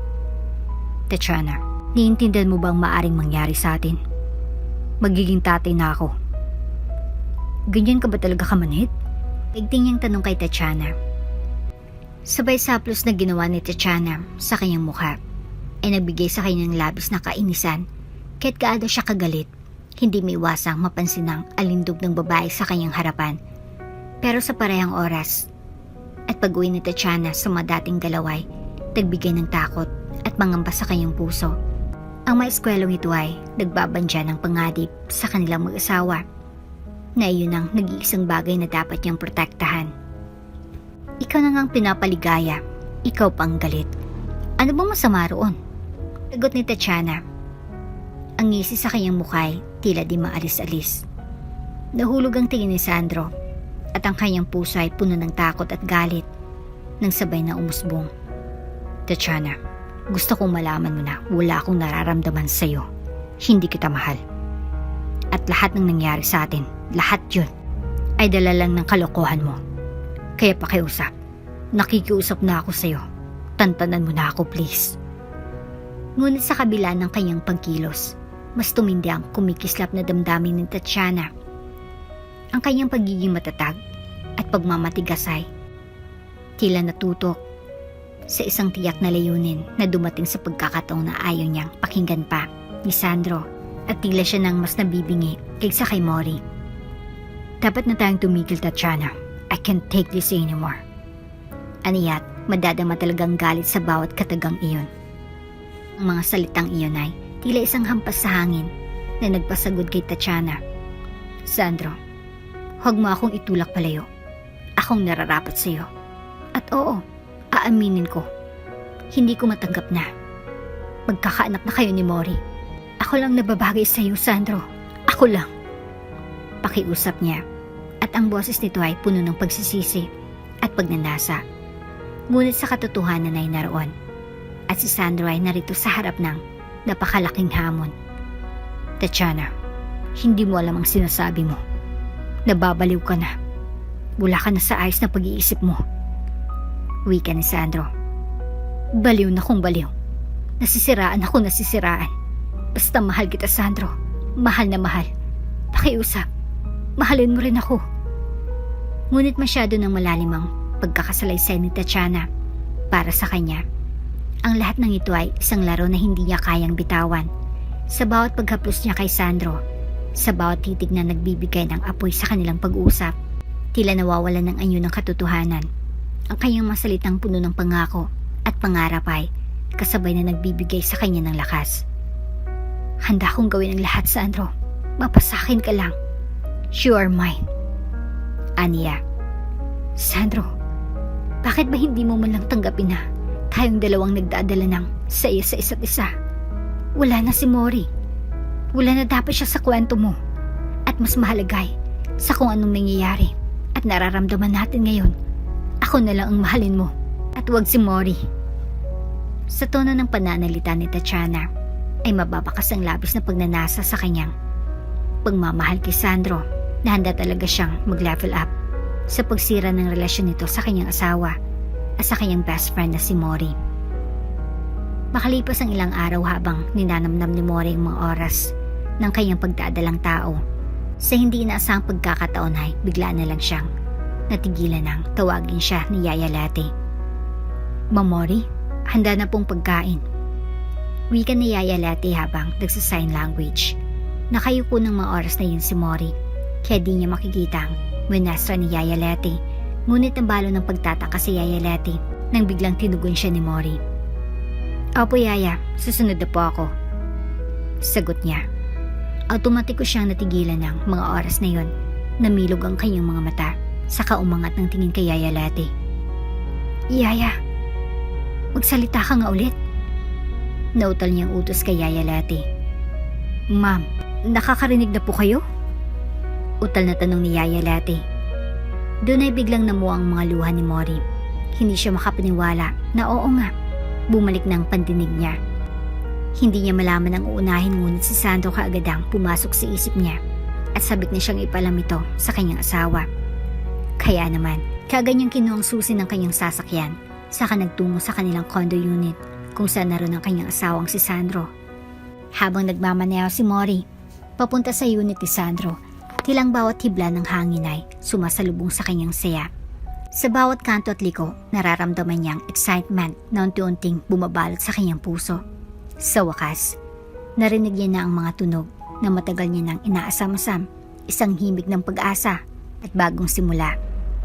Ang kanyang isipan ay pumapasok sa isang mundo ng mga alaala, mga pagkakataong punong-puno ng lungkot at kawalang katiyakan. Ngunit ngayon, sa kanyang paglalakbay, ang saya ng kanyang nadaramay, nagbigay liwanag sa kanyang bawat hakbang. Hakbang ng mga ilaw ng lungsod ay bumabagtas sa kanyang progreso. Siya nag-aalala lamang sa kung paano niya ibabahagi ang magandang balita kay Sandro. Mabilis ang takbo ng kanyang isip habang iniisip ang maaaring mangyari pagdating niya sa condo unit. Paano niya sasabihin kay Sandro anong magiging reaksyon nito? Nakaramdam siya ng sabik at takot sa parehong oras. Lahat ng masandaling nawala sa kanya, ang mga pag-uusap, ang mga tawanan, at ang mas simpleng kaingayan sa bahay, biglang bumalik sa kanya sa isang iglap. Sa pagdating niya sa kondo, nagtatakbo ang kanyang puso. Nang buksan niya ng pinto ng unit, dahil may access naman siya doon, ay hindi niya nadatnan si Sandro bagkus mga hinumbad na damit nito at damit pambabae ang natunghayan niya sa sahig ng unit. Nakaramdam kaagad ng kaba ang kanyang puso. Para bang nanginginig ang kanyang mga laman. Nagkakaroon na siya ng kutob ngunit ayaw niya pa rin isipin ang bagay na yun hanggat hindi pa niya ito napapatunayan. Maya-maya pa ay napatingin na siya sa may kwarto kung saan niya narinig ang mga boses na tila nag-uusap. Marahan siyang nagtungo doon. Hindi niya muna binuksan ng pinto bagkus ay pinakinggan muna ang tila nag-uusap doon. Ang tono ng boses, isa lang ang sigurado si Mori, sina Tatiana at Sandro iyon. Honey, bakit bang ilap mo? May problema ba? Maarting tanong ni Tatiana kay Sandro habang ang lalaki ay katabi nito sa kanyang kama at may malalim na iniisip. Tatiana, itigil na natin to. Ayoko na. Bakit mo ba ginagawa sa akin to ha? Nanggagaliiti sa galit na tanong ni Sandro kay Tatiana. Muling pumulupot ng yakap si Tatiana kay Sandro, saka inilapit ang mas malapit ang kanyang bibig sa tenga ni Sandro. May sinabi itong isang malalim na sekreto na matagal niyang pinakatago-tago ni Tatiana. Kaya maging si Sandro ay hindi makapaniwala sa kanyang mga narinig sa bibig ni Tatiana. Wala naman silang kamalay-malay na nasa labas ng silid na iyon si Mori na nakikinig sa pag-uusap nilang dalawa at maging siya ay nagimbal din sa kanyang nalaman. Ngunit bago pa man siya makagalaw, isang pangungusap mula kay Tatiana ang bumasag sa kanyang wasak na puso. Alam mo bang akong may kagagawa ng lahat? Akong nag-utos na magpasabog sa kasal niyo dahilan para mawala na ng pandinig ang asawa mo? Oo, Sandro. Ako ang may gawa nun. Dahil noon pa lang, sa tuwing ikinukwento ka sa akin ni Mori, sa tuwing ipinagmamalaki ka niya sa akin, nahulog na rin ako sa iyo. Nagugustuhan na kita. At simula noon ay, inggit na ako kay Mori. Pinagpantasyahan na kita. Minahal kita noon pa lang. Pagtatapat ni Tatiana. Halos magimbal ang buong mundo ni Sandro sa naging pagtatapat niya ni Tatiana. Habang si Mori naman sa labas ay tila napapaisip at ang mga salitang ito ay parang kidlat na tumama sa kanyang isipan. Naglalakbay pabalik sa mga alaala ni Mori. Sa mga sandaling tila nagtataka kung bakit siya nawala ng pandinig. Sa parehong pagkakataon, tila bumagsak ang bundo niya sa mga salitang narinig. Nang matapos marinig ang lahat, umakyat ang galit at lungkot sa kanyang dibdib.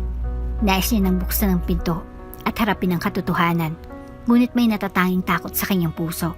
Gusto niyang ipakita na hindi siya natatakot. Ngunit ang takot na mahuli at masaktan ay nanatiling nakabuntot sa kanya. Malapit na siyang mawalan ng kontrol.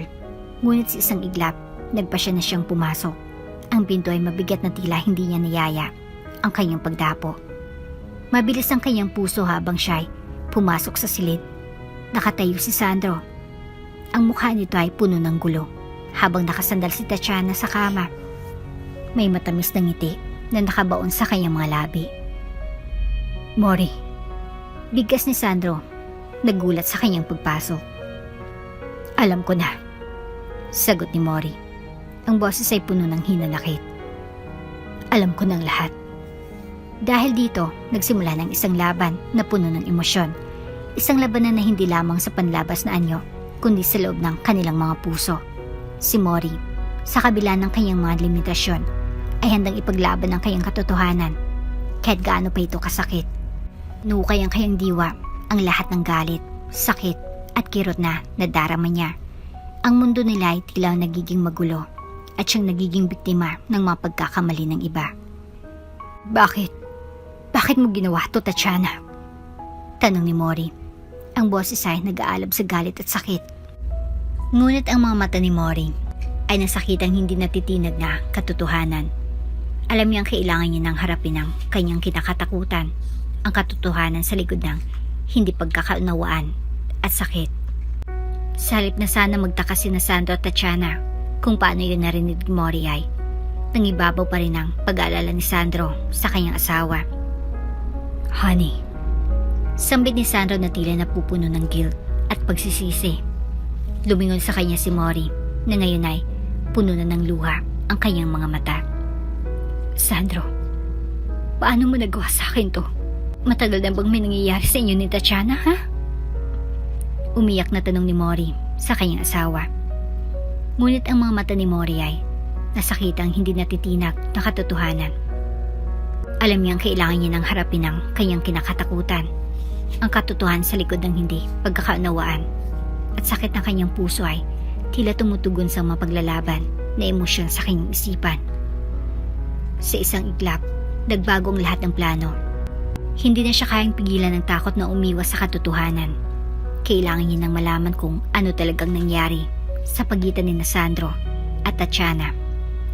Sa ilang minutong isipin, napagod na siya sa mga tanong na walang sagot, sa mga kawalang katiyakan na hindi niya kayang tiisin. Si Tatiana, na nasa likod ni Sandro, ay nag-aalinlangan sa pagkakataon na tila naipit sa gitna ng sitwasyon. Ang kanyang puso ay tila nahadlangan ng mga emosyon habang nanonood ang mga mata ni Mori. Ngunit dahil nandito na sila, paninindigan niya na ang mga salitang narinig nila. Muling humarap si Mori kay Tatiana at sa kanyang mga tingin, nararamdaman ng galit at sakit na mabilis na namumuo. Ikaw pa, Tatiana? Bakit? Paano mo nagawa sa akin to? Halos kapatid ang turing ko sa'yo tapos ganito? Paano mo naatim na gawin ang bagay na yun? Para lang makuha ang gusto mo. Anong klaseng tao ka, Tatiana? Galit na wika ni Mori. Minsan, ang mga salita ay tila mas matalim pa sa mabakas ng pisikal na sugat. Ang damdamin sa hangin ay tila nag-uumapaw at batid ni Mori na hindi niya na kayang tipirin ng sakit. Nang sa wakas ay magtagpo ang kanilang mga mata. Nagkausap silang tatlo na naglalaman ng saloobin at hindi pagkakasundo. Walang salin na pagtatago at maskara. Ang mga emosyon ay nagbabalik-balik at handa na silang humarap sa tunay na anyo ng mga mata at puso. Sa mga sandaling iyon, ang katotohanan ay naglalakad sa harapan nila at walang makakapigil sa kanila na talakayin ng mga pinakabanal at pinakamabigat na katotohanan. Si Sandro at Tatiana, bagamat nag-aalangan, ay handang talakayin ng mga kinakabahan na sagot patungo kay Mori na puno ng takot ngunit naglalaman din ng pag-asa na mahanap muli ang kanilang mga landas sa isang mundo na puno ng ligaya at pagkakaintindi. Isang mundo kung saan ang mga sugat ay kayang maghilom. Ngayon, alam mo na, Mori. Ngayong alam mo na hindi santa, santita ang kaibigan na sinasabi mong itinuring mong kapatid. Kasuklaman mo na ako. Wala akong pakialam dahil hindi ko nababawin ng mga sinabi ko na akong nagpasabog ng bomba sa kasal niyo para mawalan ka ng pandinig at tuluyan ang mawala ng silbi. Pero ngayon, tila isang himala na nakarinig ka na, talagang kinampihan ka pa rin ng pagkakataon. Pero wala akong pakialam dahil nakuha ko na si Sandro. Nakuha ko ng asawa mo at ilang beses na namin pinagsaluhan ng init ng aming mga katawan. Tama na, Tatiana. Tumigil ka na. Hindi na ako magtatago sa pambablackmail mo. Mori, honey. I'm sorry. I'm sorry sa lahat ng mga nagawa kong kasalanan. Nagawa ko lang yun dahil yun sa mental health mo lang ang iniisip ko. Mahal na mahal kita, Mori. Pinaglaruan lang talaga tayo ni Tatiana sa mga palad niya. Sabay tingin ni Sandro kay Tatiana na may masamang tingin. Napahagulhol naman si Mori sa pag-iyak dahil sa nagawang pag-amin ng kanyang asawa si Sandro. Habang umulan ng luha ni Mori, tila bumuhos ang lahat ng sakit at galit sa kanyang puso. Ang mga salita ni Tatiana ay parang mga pangil na tumusok sa kanyang dibdib. Isang matinding sakit ang umakyat sa kanyang lalamunan, habang bawat pag-amin ni Sandro ay parang isang malupit na dagok na nagpapabigat sa kanyang kaluluwa. Nakatitig si Mori kay Sandro, umaasang makikita ang pagsisisi sa mga mata nito. Pero sa pumapapil sa mukha ni Sandro, nakikita ni Mori ang diferensya. Nagguguluhan, puno ng tawag ng puso at isip na nagsasagupaan. Paano ito nagawa sa kanya ni Sandro kung lagi naman niyang sinasabi na mahal siya nito? 3 taon silang magkasama. At sa mga sandaling iyon, parang lahat ng alaala ay nabura. Narinig niyang mga ngiti, tawanan, at mga plano na mayroon sila. Ngunit sa gitna ng lahat ng iyon, talagang nabukas ng sugat ang katotohanan isiniwalat ni Tatiana sa pagitan nilang dalawa ni Sandro. Sandro, kung totoong mahal mo ako, hindi sasagi sa isip mo ang sakta ng damdamin ko. May diin na sabi ni Mori sa kanyang asawa na si Sandro at ang kanyang boses ay nanginig dahil sa sakit. Ngunit wala ng oras ang dalawa para magpaliwanag. Si Sandro at si Tatiana ay patuloy pa rin sa kanilang masalimot na alitan, tila sindak sa loob ng isang pagsubok. Sa paulit-ulit na pagsugod sa damdaming nagtatangkang ilabas. Para kay Mori, wala nang ibang narinig kundi ang dugong umagos sa kanyang puso. Sa pagkasabing iyon ni Mori ay tuluyan na siyang lumabas ng silid at umalis. Susundan naman ito ni Sandro. Pipigilan pa sana siya ni Tatiana, ngunit hindi na nagpaawat pa si Sandro.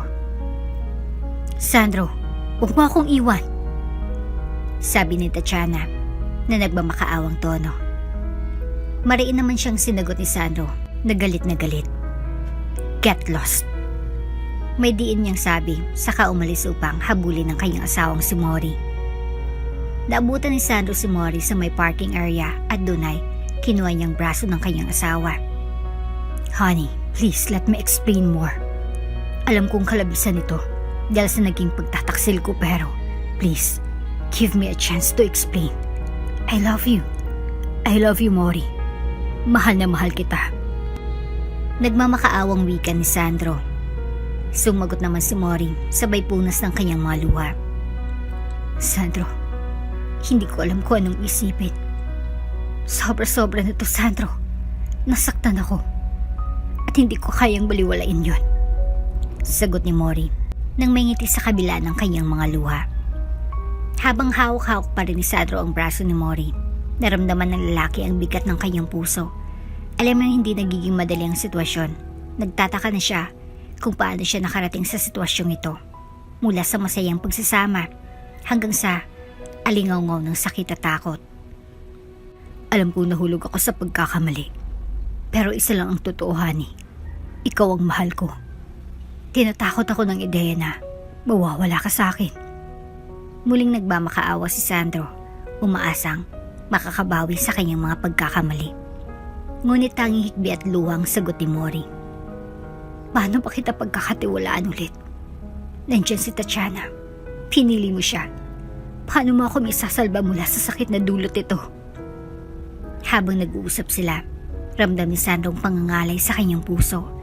Nais siyang ipaglaban si Mori, pero sa mga salitang iyon, parang unti-unting nadudurog ang pag-asa niya. Sa taglay na damdamin at sitwasyon, nagpasya siyang harapin ang katotohanan. Mori, sobrang importante ka sa akin. Kung maaari lang, gusto kong ipakita sa iyo na hindi na mangyayari ulit ang ganitong pagkakamali. Wala akong ibang iniisip kundi ikaw. Pakiusap ni Sandro na tila umaasa sa kanyang mga salita. Ngunit si Mori ay puno ng pagdududa at hindi pa rin nakakabawi sa matinding emosyon na nararamdaman niya. Sandro, kailangan kong mag-isip. Kailangan kong malaman kung kaya ko bang ipagpatuloy ang lahat. Napakabigat ito. Please, give me time.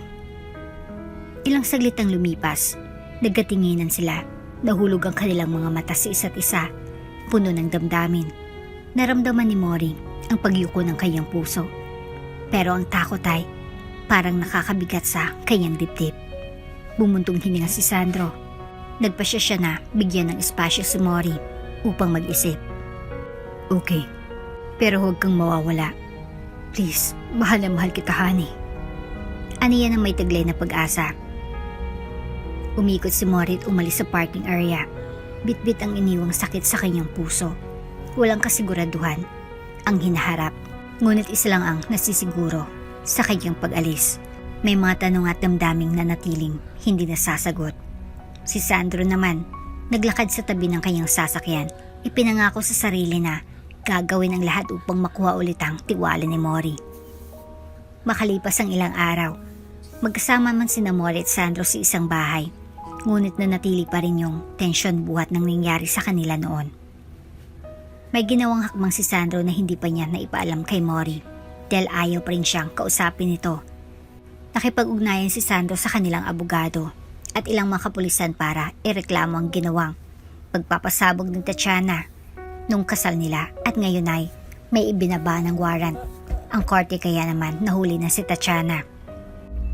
Samantala, si Mori naman ay tila malalim pa rin ang iniisip. Naubutan siya ni Sandro sa kanilang hardin.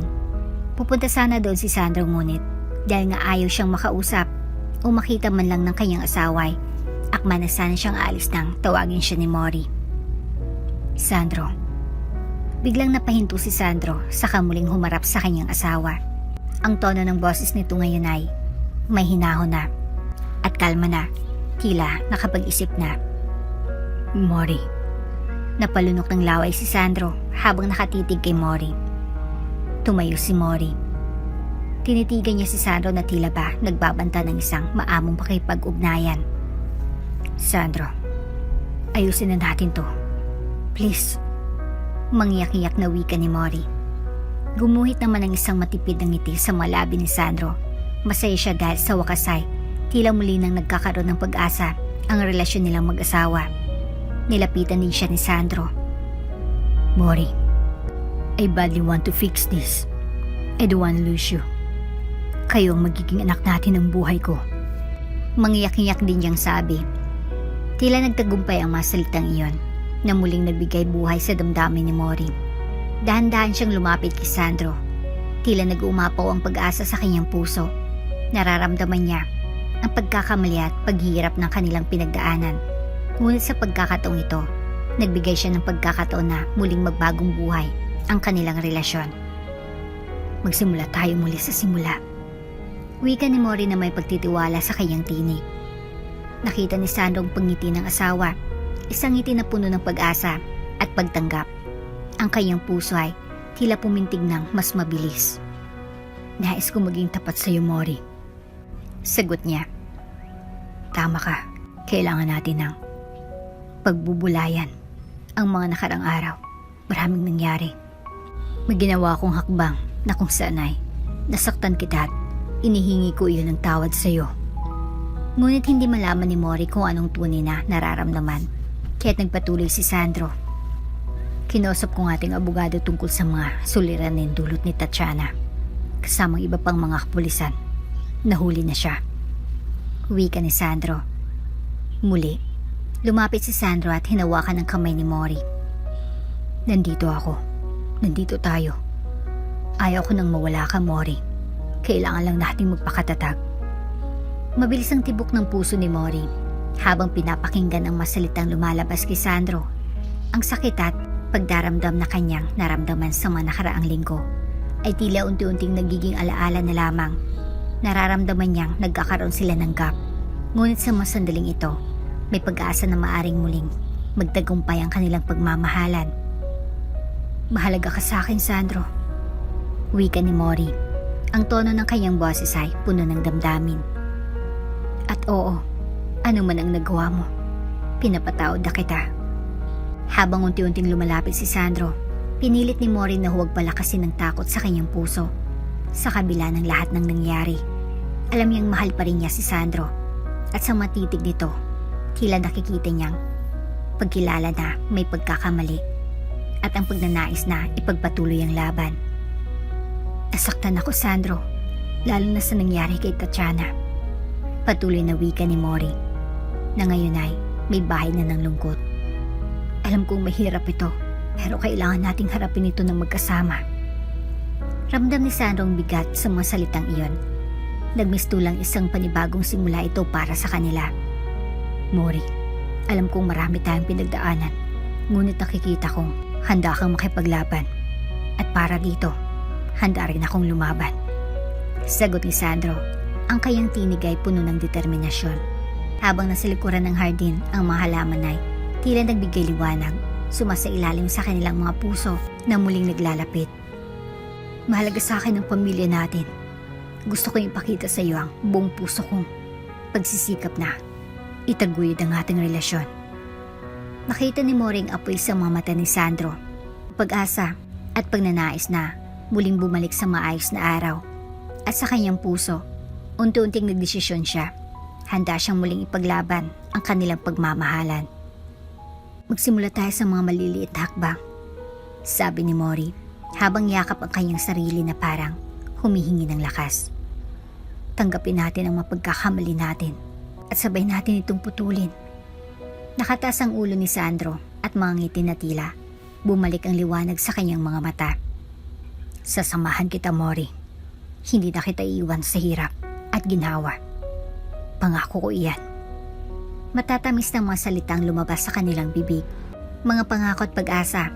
Sa kabila ng lahat ng sakit, naramdaman ni Mori ang nagkaroon ng pagbabago. Si Sandro ay nariyan, handang makinig at magtrabaho patungo sa isang mas maliwanag na kinabukasan. Hindi madali ang proseso, ngunit sa pagkakataong ito, alam nilang handa silang harapin ito, magkasama. Nagtaglay ng bagong pag-asa ang kanilang mga puso. Hindi na nila pakikinggan ang mga nakaraan, kundi tanging mga bagong simula at mga pangarap na sabay nilang itatayo. At sa bawat hakbang, kahit na ang sitwasyon ay hindi pa ganap na maayos, nagkaroon sila ng kumpiyansa na kaya nilang muling bumangon at bumuo ng mas magandang buhay. Doon din nalaman ni Sandro na si Mori pa lang naging donor din noon ng kanyang ina nang magsagawa ito ng skin transplant, kaya nagkaroon ito ng peklat sa kanyang may bandang tiyan. Kaya naman, walang dahilan para hindi nila solusyonan ang kanilang problemang dalawa bilang mag-asawa. Nang matapos ang unos ng buhay ng dalawa, makalipas lamang ilang buwan, ay isinilang na ni Mori ang kanilang kauna-unahang supling ni Sandro na pinangalanan nilang Lily Mori. Isinunod ni Mori sa kanyang pangalan at idinikit ang pangalang Lily dahil ito ang paborito niyang bulaklak. Napakaganda ng anak natin. Kamukhang kumukha mo siya, honey. Maluhaluhang wika ni Sandro habang karga-karga niya ang kanilang anak. Nakangiti naman si Mori habang pinagmamasdan ng mag-ama. Ang saya ko, honey. Ang buong akala ko ay hindi ko na maririnig pang unang pag-iyak ng ating anak. Kay buti talaga ng Panginoon. Teary-eyed naman na sabi ni Mori. Tiningin niya si Sandro. Of course, God is good. At siya ang dahilan kung bakit nalampasan natin na magkasama ang pagsubok na nagdaan ay sumubok sa ating pagsasama. We made it. At ipinangako natin na mas magiging matatag pa tayo para sa ating Lily Mori. She deserves to have the strongest parents on earth. Sagot naman ni Sandro. Oo naman, tayo ang magiging superhero ng ating baby. At nagatinginan na lang ang mag-asawa. Tunay nga sa buhay ng mag-asawa, hindi mawawala o maubos ang pagsubok o problema na riyan ng tukso, pagtataksil. Ngunit sa kabila ng lahat ng ito, tanging pag-ibig lamang ang gagamot at maghilom sa dalawang pusong nasugatan kung may natitira pang pagmamahal ang dalawang taong magkasintahan sa isa't isa. Sa kaso ni Mori at Sandro, nagkamali man si Sandro, ngunit bandang huli, nanaig pa rin sa puso ni Mori ang kanilang pinagsamahang mag-asawa at naibigay ang pagpapatawad at pagtanggap para sa relasyon nilang mag-asawa. Dahil tunay naman na kung mahal niyo ang isa't isa, ipaglaban niyo at huwag magpatalo sa tukso at sa kalaban. At dito na nga po nagtatapos ang ating kwento. Hanggang sa muli, ito ang pinaka-super na story. At nakakaiba habang nakikinig ako, hindi ko mawari ang naramdaman ko sa governor na walang kwenta. At naantig ang puso ko sa magkapatid kasamang lola at ang ama. Lahat ng kasamaan ay hindi magtatagal kailanman. Thank you. Kung bago ka pa lang sa channel neto, ibang kwento ni Ate Jane, istorya mo, ikwento ko. Huwag kalimutang pindutin ang notification bell at subscribe button.